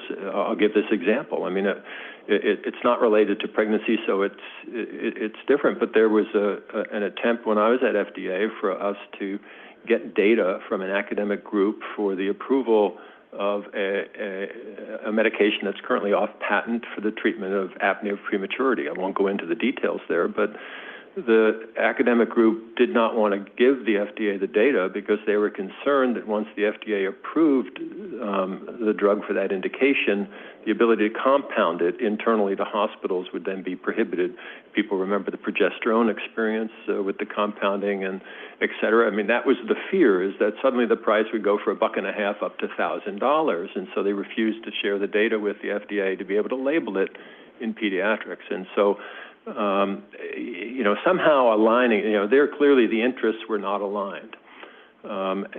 So aligning those interests, I think, is going to be the challenge, and having a forthright, honest conversation about what those interests are, and not beat around the bush, I think would be important to kind of building those collaborations. I'll just also add, for those of you in the room and, on our panel, to think about who are those people, who are those decision makers in your organizations that could, that need to be at the table for this to be realized. And I don't think we need to talk about it now, but I think that's an important question we're going to have to ask. If we want to create something, as Skip said, that would be, a collaborative, as Marie said, that patients are involved, that, we have interest from funders, including federal funders. Who are those decision makers in your organizations? Because I think that's going to be really important. Because all of us in the room are like, yeah, let's go. We'll run out here and we'll be, cheering, and then we'll realize, oh, actually, they didn't want us to do that. They being whoever it is who holds the purse strings. Aaron. Yeah, I want to add to what Skip just brought up. I think, in forming these partnerships and collaborations, it's really important to sort of think about the two aspects of value proposition, if you will, right? One is to the individual collaborator. I think you have to convince people, well, what is the benefit to them, to each decision maker? The other is what is the broader health, broader value proposition for enhancing maternal health as a whole. And I think, it is important to have both of those. And I think in terms of defining the, what I'll call a non-competitive space from the industry perspective, really is getting to some of those questions. Like, I completely agree. Having a disease area registry makes a lot more sense than individual drugs. And really thinking through what are some of the questions that you can answer that are going to help everybody, right, in the field, and that you can't accomplish with individual studies. I won't mention the disease area, but I was involved in a lot of genomics projects, and as a funder, we know what people are doing, and you have lots of people studying their 10,000 person genomic database, and they don't want to talk about it with anybody else because, they want to get that key gene. It took a while for people to realize, wow, we need to all pull our data together and have 250,000 genomes to do an analysis to get to things. So that is a shift in fields that take, and I do feel that maternal health is sort of around there too. It's at that transition point of realizing individual biobanks, individual drug studies are not necessarily going to get us where we need for the generalized questions. But you do need to find that value proposition for the individual collaborator as well. Thank you, Aaron. I'm going to move now to our patient and really dedicated panel members who are joining remotely. First, I'm going to go with Ofer Levy. Ofer, I wasn't sure if you had much chance. I know you're extremely busy, so we're very grateful for your participation yesterday as well as today. But any types of learnings or takeaways that you have from what you heard yesterday and even just on this panel this morning? Hi, thank you for having me on the panel. Can you hear me okay? Absolutely, terrific. So I'm Ofer Levy. I'm a physician scientist. I direct the Precision Vaccines Program at Boston Children's Hospital, which is a program dedicated to discovery and development of vaccines tailored to vulnerable populations. We make use of a number of cutting-edge technologies, including systems biology from small volumes of blood, enabling application of systems biology to human infant studies, human in vitro modeling of age-specific innate and adaptive immunity, and adjuvant discovery and development as applied to age-specific vaccines. So a lot of those themes of precision immunology are quite relevant to the workshop themes we're dealing with over the past 2 days.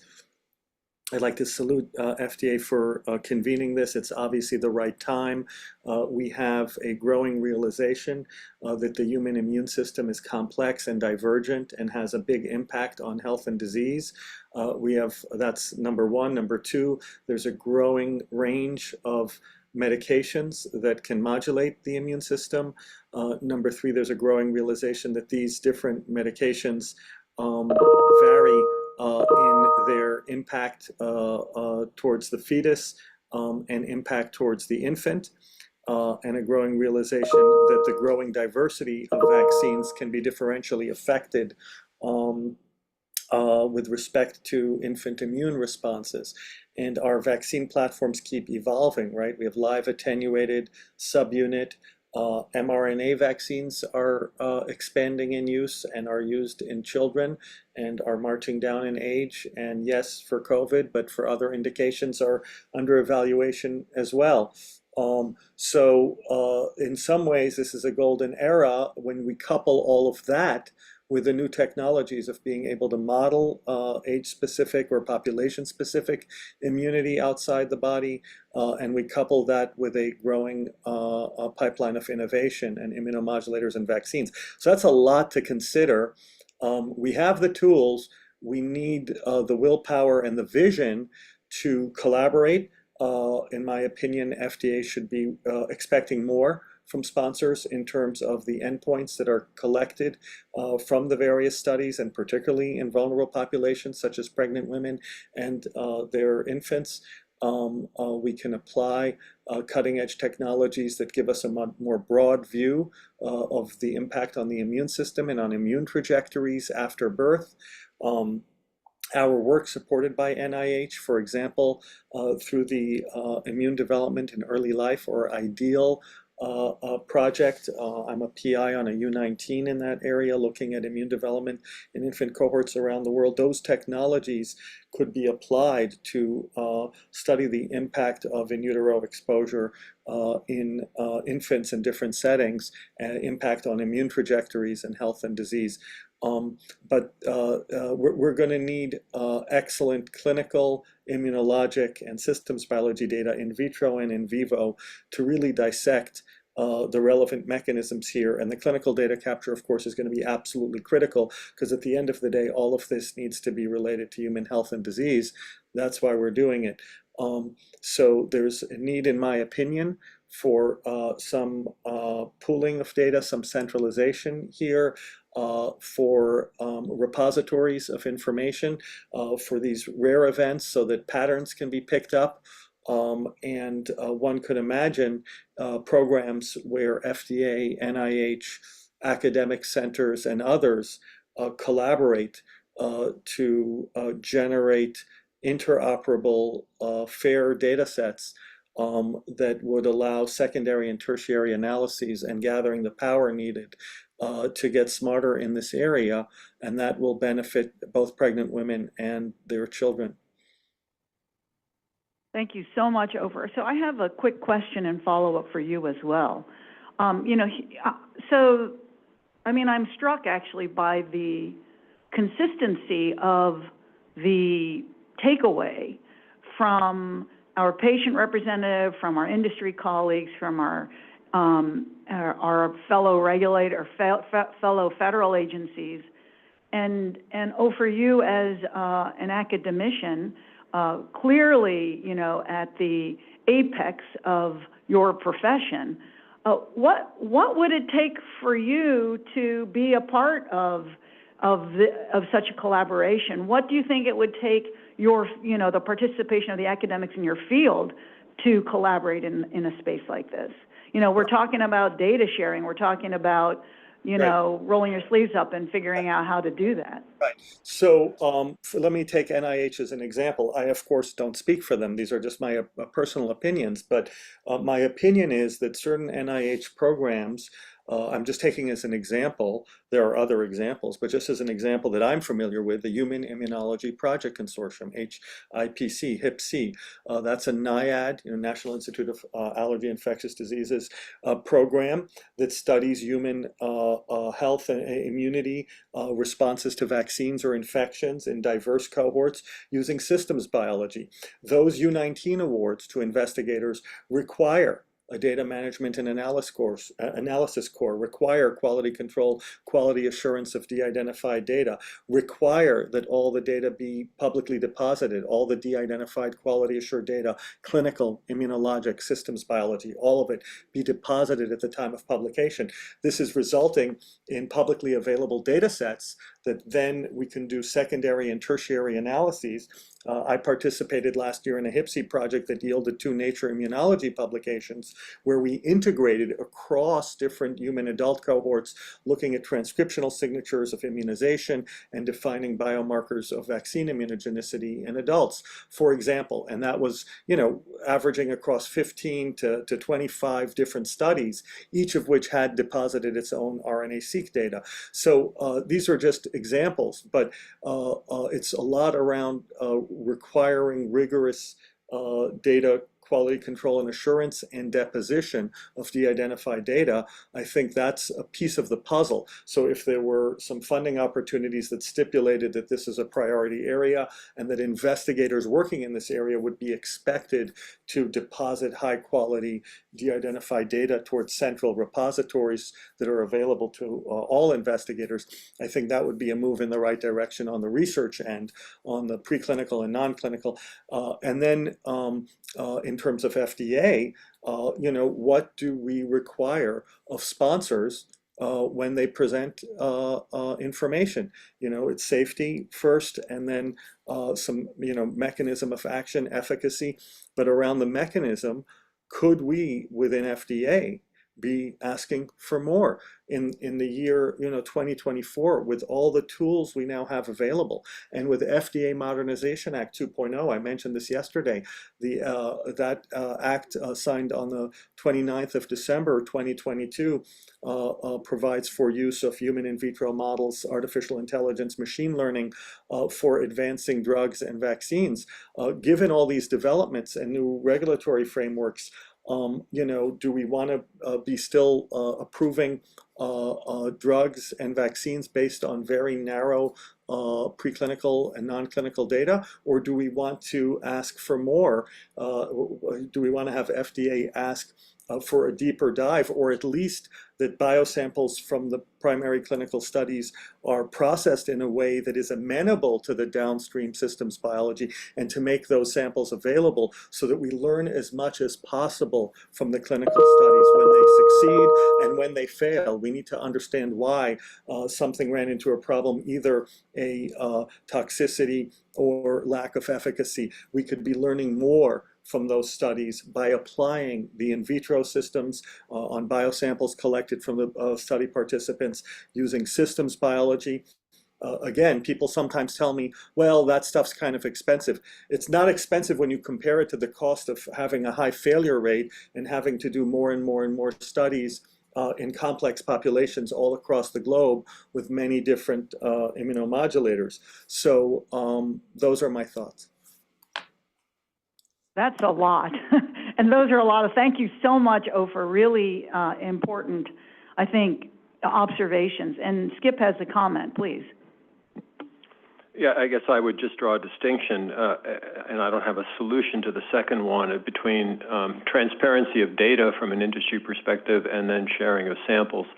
At least Johnson & Johnson, I know, has a commitment to, once all clinical trial data has been collected, it goes into the Yale Open Data Access Project. So I think, and there are many companies that participate in that. So I don't think from a data transparency there's any issues there. But I know that samples are highly complex, storage samples, sharing, even going across country lines and being able to get a sample from, country A to where you want to analyze it in country B. So I think you would need other people besides me to even understand the complexity of being able to get to the point where you would develop shared biorepositories for samples coming out of industry trials. I think that would be a real challenge, would be my guess. Yeah, well, it would need, no doubt it's a challenge, but we would need leadership, and we would need our government involved, and when things are important, then coalitions can be built, but it depends on a desire, a political will, and leadership. What's the payoff? What are we trying to accomplish? I agree, I don't want to trivialize that. We know through our own experience, our HIP-19 effort, that are dealing with biosamples from the Gambia, West Africa, the Highlands, Papua New Guinea, and Australia, other sites around the globe. And we have to deal with a lot of regulatory elements and a lot of lawyers involved and a lot of work in those directions, but the payoff is big. Maria, I'll give you a short comment, and then I want to get to Georgia. Yeah, I'll be quick. I agree about transparency, and this is what most pharmaceutical companies are doing. So it's not about transparency here, and it's complex to share samples. I just want to say there is value, and I absolutely am aligned with this huge database registries, biobank of samples. We need to do that. It's going to take time, and it's going to take individual companies to generate the data. Beyond what is done in academia, there are data that can be generated early by pharma at the time of development. It's going to be on an asset level, but if we pull that eventually together, then it's going to inform the rest, the future. So I think it's both. We need a structure, but we also need everybody to work in the same direction. And maybe these small pharma studies that are on an asset level are just the beginning of it to build this bigger picture. Thank you, Marie. I'm going to go last, but certainly not least, to our colleague from Europe, Georgia Berardi. Georgia, please, again, what we're very interested in to hear from you is, the perspective from the EMA, the perspective, and you, again, I think Marie mentioned conception. In many ways, I think the EMA in Europe has kind of vaulted beyond what we've been able to do so far. So it would be very interesting to hear what your perspectives are, and certainly as it relates to what we've been talking about during this panel, the idea of data sharing, collaborations, and how we get around the issues related to sample sharing. Okay, thank you very much for having me here to give my contribution and bring here the European perspective.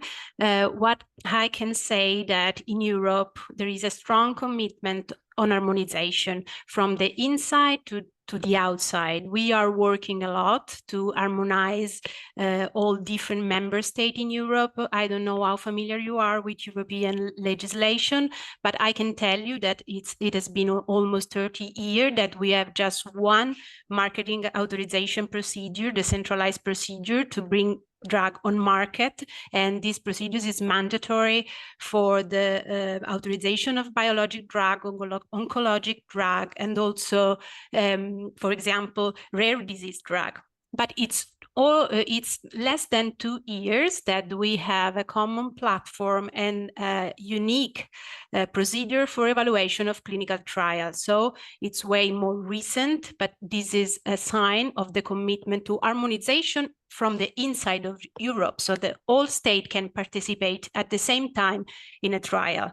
And this commitment to harmonization is one of the more tangible signs is the ICH working group. As you already have heard in this day, we are all from all over the world seated at the same table, working to draft this guideline to allow and to promote the enrollment of pregnant people into clinical trial. I completely agree that clinical trial won't be the only answer to all the questions we still have on use of drug in pregnancy. They have limitation, but they offer us a safe environment, standardized procedure to collection of data, and also they now can be fed by information coming from modeling. For example, that was a very interesting talk we heard yesterday, and we know that models by themselves can't give us human data to be used for human, but we can use that information coming from modeling to build clinical trial.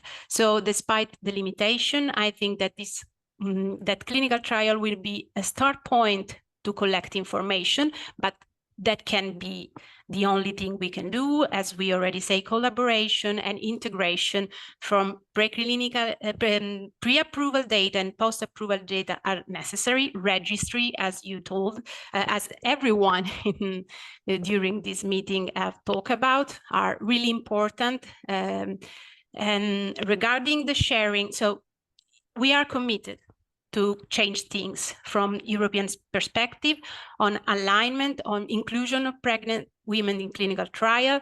And I don't know how much time we will need to achieve our goal, but we need to start at some point. And I think we are in the right place, and this is the right time to start changing things, despite all limitations, all barriers we can have, but we'll find a way to overcome them, just as happened for children. It seems to me that we are in the same place where pediatric data were probably 20 years ago. So in 10 years, 20 years, by now, we'll have a different condition for pregnant people. But we need to start the change. So thank you. Thank you to you. Yes, thank you so much, Georgia. So I'm going to go, Skip, go ahead. I guess I'd like to go back to the ethics presentation and ask people this question. From that ethics presentation, it's very important relative to the neonate, which is my focus, as to whether or not the drug has been started as part of a research project versus a clinical decision has been made to start the drug for clinical purposes. And given that decision, then you want to get information about the impact of that drug on the neonate. My understanding is that, and this is the challenge, these ethics regulations are going to be different in different jurisdictions. But the former, which is, I have a research drug, it's not approved yet, and I want to enroll pregnant people in that study, means that infant is a research subject because they are then exposed to that drug in utero. And then all of that subpart D stuff would apply, at least in the United States, which becomes very problematic. The second is, after approval, and a clinical decision has been made to start it, that's a very different situation because then that drug is no longer part of the research risk question for the neonate. And that's a very important distinction. So I think that the timing of what we do, that's very different than saying, oops, I entered a research study, I didn't intend to become pregnant, but I'm pregnant now. I mean, I'm not suggesting then that that becomes a problem, and that would be a very different ethical analysis. But to intentionally say, before that product is approved, we're going to enroll pregnant people in a study, it can be ethically deeply problematic. And I think we just need to recognize that and think through those two different paradigms. Thanks, Skip. Marie, please. Isn't that a matter of benefit risk? I don't, is that something that sometimes is possible? If the benefit for the mother and therefore for the child, we keep hearing healthy mother, healthy children. So if we start thinking, and if we have some situations where the child is put at risk, or the fetus is put at risk because of the disease of the mother, so this benefit risk assessment, isn't that something we need to think about on a case-by-case basis? I think the answer is yes, but let me respond to that. So the challenge would be, what are the alternatives? In other words, if you're now an additional anti-TNF, I mean, we've got I don't know how many on the market at this point, that's a very different situation than you have a disease where there is no other viable treatment in order to have a healthy person. I mean, bottom line, yes, I agree. The infant is better off born to a healthy individual, an individual whose disease is under control than not. And so, yes, that would be a more complex risk-benefit, but how often does that actually apply? That'll be the challenge. The other interesting, I know we don't want to get into clinical lactation, so I won't go there, but I mean, it gets, the same issue then becomes the drug in the breast milk when the breast milk itself is also beneficial. So, yes, that would be much more complex, but I'm not sure how often that actually applies. I mean, unless you have no treatment in the disease that adequately controls. I know we're all trying to innovate, but we're trying to innovate in smaller parts of that market. So those who don't respond to an anti-TNF, then we'll give an anti-IL whatever, but then that subdivides it. So you're really going to find that many pregnant people in that smaller and smaller population. So I'm not sure how often that actually would come up. Yeah. Just on a disease level, maybe. There are some diseases, there are some conditions where it happens.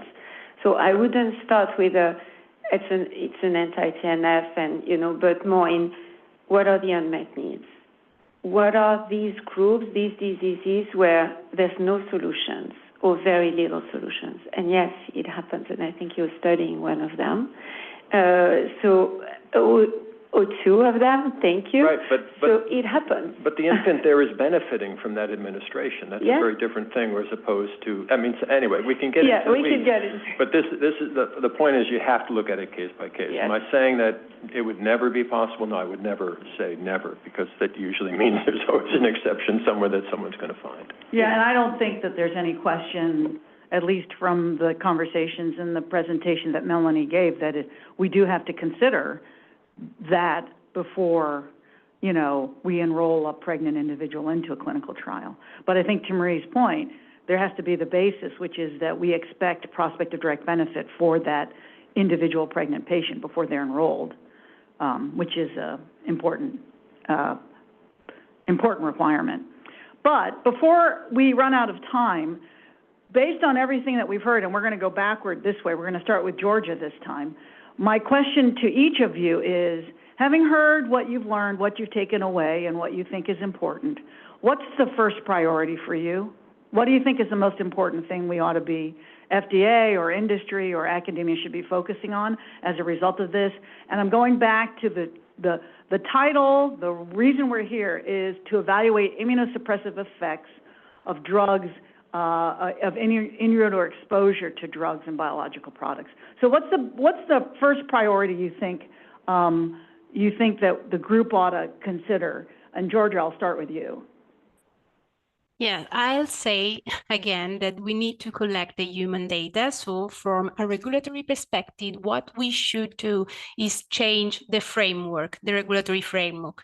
At least in Europe, we don't have any recommendation for enroll this patient when the benefit risk evaluation is considered favorable for them.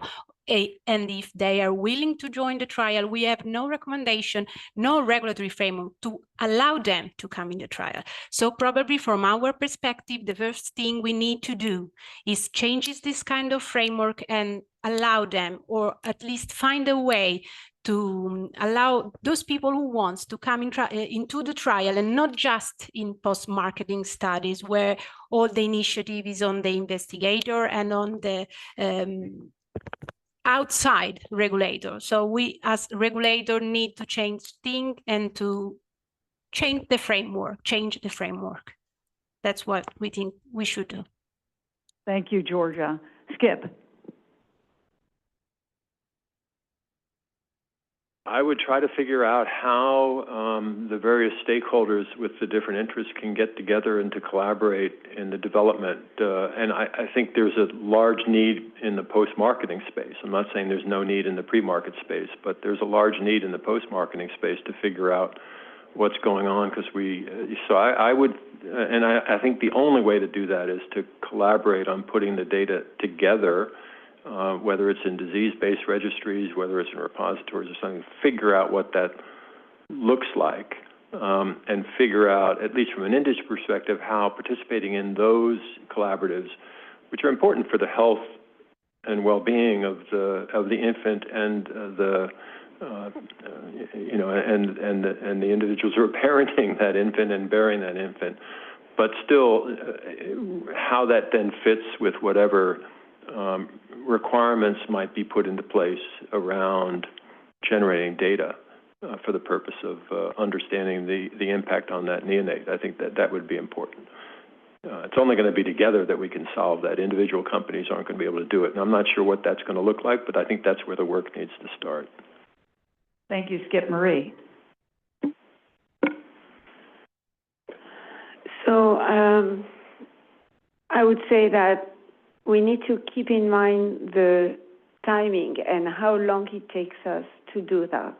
And so these collaborations are important. This is what we need. But what we need to start thinking of, and what I'm going to do personally, is go back and start putting in place data generation for all of them. And I think we can think of a great structure. We can put that. But the first thing is, as we heard during these 2 days, we need to generate data. And we need for patients to be aware that there are studies ongoing, whether there are registries, et cetera, or prospective clinical trials, whether it's in post-marketing or it's in pre-marketing in some rare cases where we can do it. We need to do it. We need to all roll our sleeves and go with it. And policymakers have to fund it and give the support for that. Patients have to be involved with it. Regulators have to support. Pharma has to support. And, of course, investigators who are running these studies.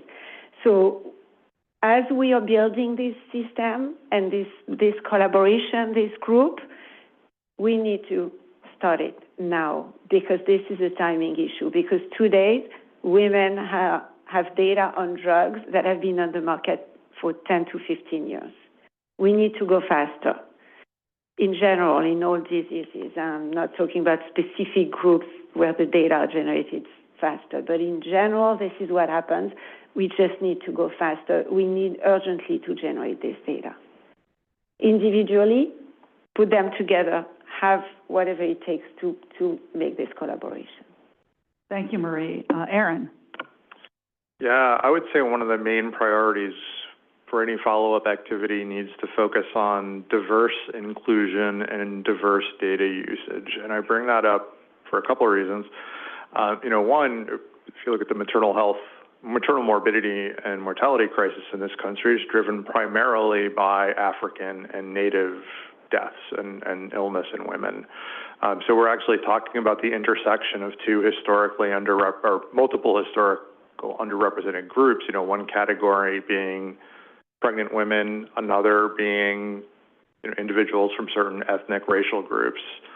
So I think as we think about that, every effort needs to have that in mind, because these are not just underrepresented or marginalized groups, but groups that have had historical, unethical, and frankly criminal research experiment conducted on them. And therefore, I think patient advocacy and outreach targeting those communities to overcome some of those barriers becomes very, very important.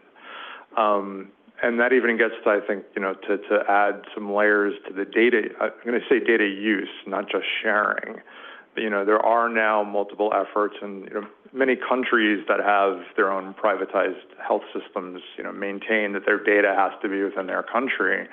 There are groups such as the Native Biobank Consortium, blanking on the name, but the African Genomics Institute that's funded by Regeneron and several others. There is, maintenance of those samples and data with the groups that they represent and under their control, which I think is a fantastic thing because it is giving agency to individual groups around their data. I mean, who owns your data more than anybody? It's the individual, and it's that population. There are various approaches. Some of that data, data sharing is great, and the NIH mandates that for NIH-funded studies. There are data that cannot, for a variety of reasons, consent laws, et cetera, or concern over potential misuse that can't be broadly shared. But there are federated models for data analysis. They're a little bit more complicated, but that allows an overall data analysis where literally you have computer IT is beyond me on this, but you're conducting the analysis within those groups, but you're doing the overall analysis, but it's being coordinated, and the algorithms are such that they can incorporate all that without the data necessarily having to move between sites, which can make things a little bit simpler. There are challenges, but I think we have to think about everything with a lens of diverse inclusion. Thank you, Aaron. Go ahead, Natalie, and then I don't want to forget Ofer after Natalie has given her priority. Sure, I'm going to echo what you said, Aaron, about diversity and inclusion. In the IBD community in particular, there's fantastic patient advocacy groups. They're doing a phenomenal job. There's the South Asian Indian Alliance. There's COGI, which is the Colors of Gastrointestinal Illness. They just changed. They used to be something else. But there's so many advocates in those groups. And it's not just about talking to IBD moms, people like me who have had kids. I think you also want to target women of childbearing age that want to be a mom someday with these complicated chronic illnesses and get their input. What is going to make you feel safe being pregnant? What kind of information do you want to know going into this? And have both of our perspectives, the moms, but also the people that are hoping to be moms, and also the caregivers out there with pediatric patients. I hear all the time from moms asking me about their daughters. They're talking to me about their 6-year-old, worried about her becoming a mom someday. So timing is of the essence. The data that is available now from even 7 years ago when I became a mom has come a long way, but I hope that we can move quicker and faster and more efficiently with the patient in mind and have us at the table. Being here today, means so much to the IBD community and to me as well, and just letting us be a part of these conversations so we can provide you with the intel that maybe you might not have.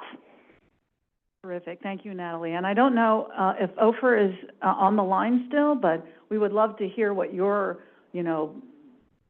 priority, your first and foremost priority is overall. Thanks for that. I've kind of spoken my mind. I would just add to say that we should organize the feedback from these 2 days. A lot of complex and nuanced information has been presented. A lot of important perspectives have been shared. Everything from very basic translational and clinical science, patient perspectives, bioethics. We've covered a lot of ground. How do we summarize that in a way that can document for the benefit of decision makers and the US public, et cetera, what came out of this important workshop? And then how do we present that information to decision makers? Is there scope for creating working groups around different areas here? There's a lot of ground to cover and a lot of decisions to be made on how to implement. You want short-term and medium-term and long-term goals, and you also want some early wins because some of the stuff we're talking about will take years to develop. So how do we balance the right kind of short, medium, and long-term goals and keep our eyes on the prize? If we stay focused on a distant star, we will not get lost. Thank you. Thank you so much, Ofer. And I think that with that, I'm going to put all of those of you who were participating in the last day and a half, either as a panelist or as a speaker or as an organizer, that to Ofer's very point, we need to get this information out there. And I think that what comes after this is, at the very least, got to be a publication that puts down in writing what we heard. And then I think, as all the other priorities that I heard, I think we ought to focus ourselves on what, our group. Right. And thank you so much. And if we could come to some sort of a consensus as we write that up on a table or something for recommended short, medium, and long-term goals, because if we're bringing to decision makers, then if we can bring some sort of consensus view on what are the priorities and which ones are achievable within which time frame, I think that's very helpful for the decision makers. Yeah, absolutely. Thank you for that too. All right, I think we heard the paper outline already generated. So I want to give Tamara a couple minutes to close the meeting. I will just give a couple of my own observations if I can take the moderator's prerogative here. The first, I think, thing that I learned out of this important meeting is I had never known there was such a specialist as a placentologist. So that's the first thing there. That thank you for Leslie, thank you, Nick, all of you, Josh, for the important, I think, basic foundations that we needed to have the conversations. What I will say is that what I heard from the panel, what I heard from the last two panels, which is a big part of synthesis, is that there are a lot of data gaps, but there are a lot of interesting, important, and innovative ways to fill those data gaps that we already have. We need to take advantage of those, but doing it one product at a time, doing it one, project at a time is not going to cut it.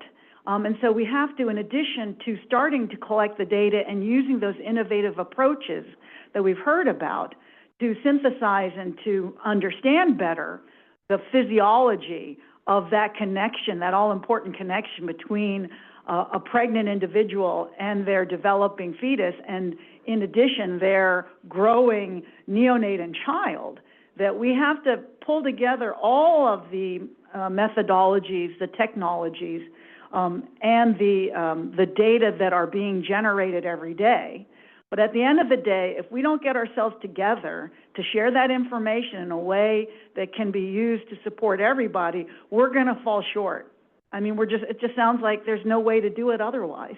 So I think that if there's anything that I've heard today that is as important, that there's a job out there, all you budding placentologists out there, is that we gotta, I think we heard a call to get ourselves together here and figure out ways that we can share this information. And I think that Ofer's very important point that the best way to do that probably right now is to get ourselves together and collaborate, get our thoughts together and get this out for the public. With that, I'm happy to turn it back over to Tamara for some closing comments. Thank you again to our panelists. Really appreciate it.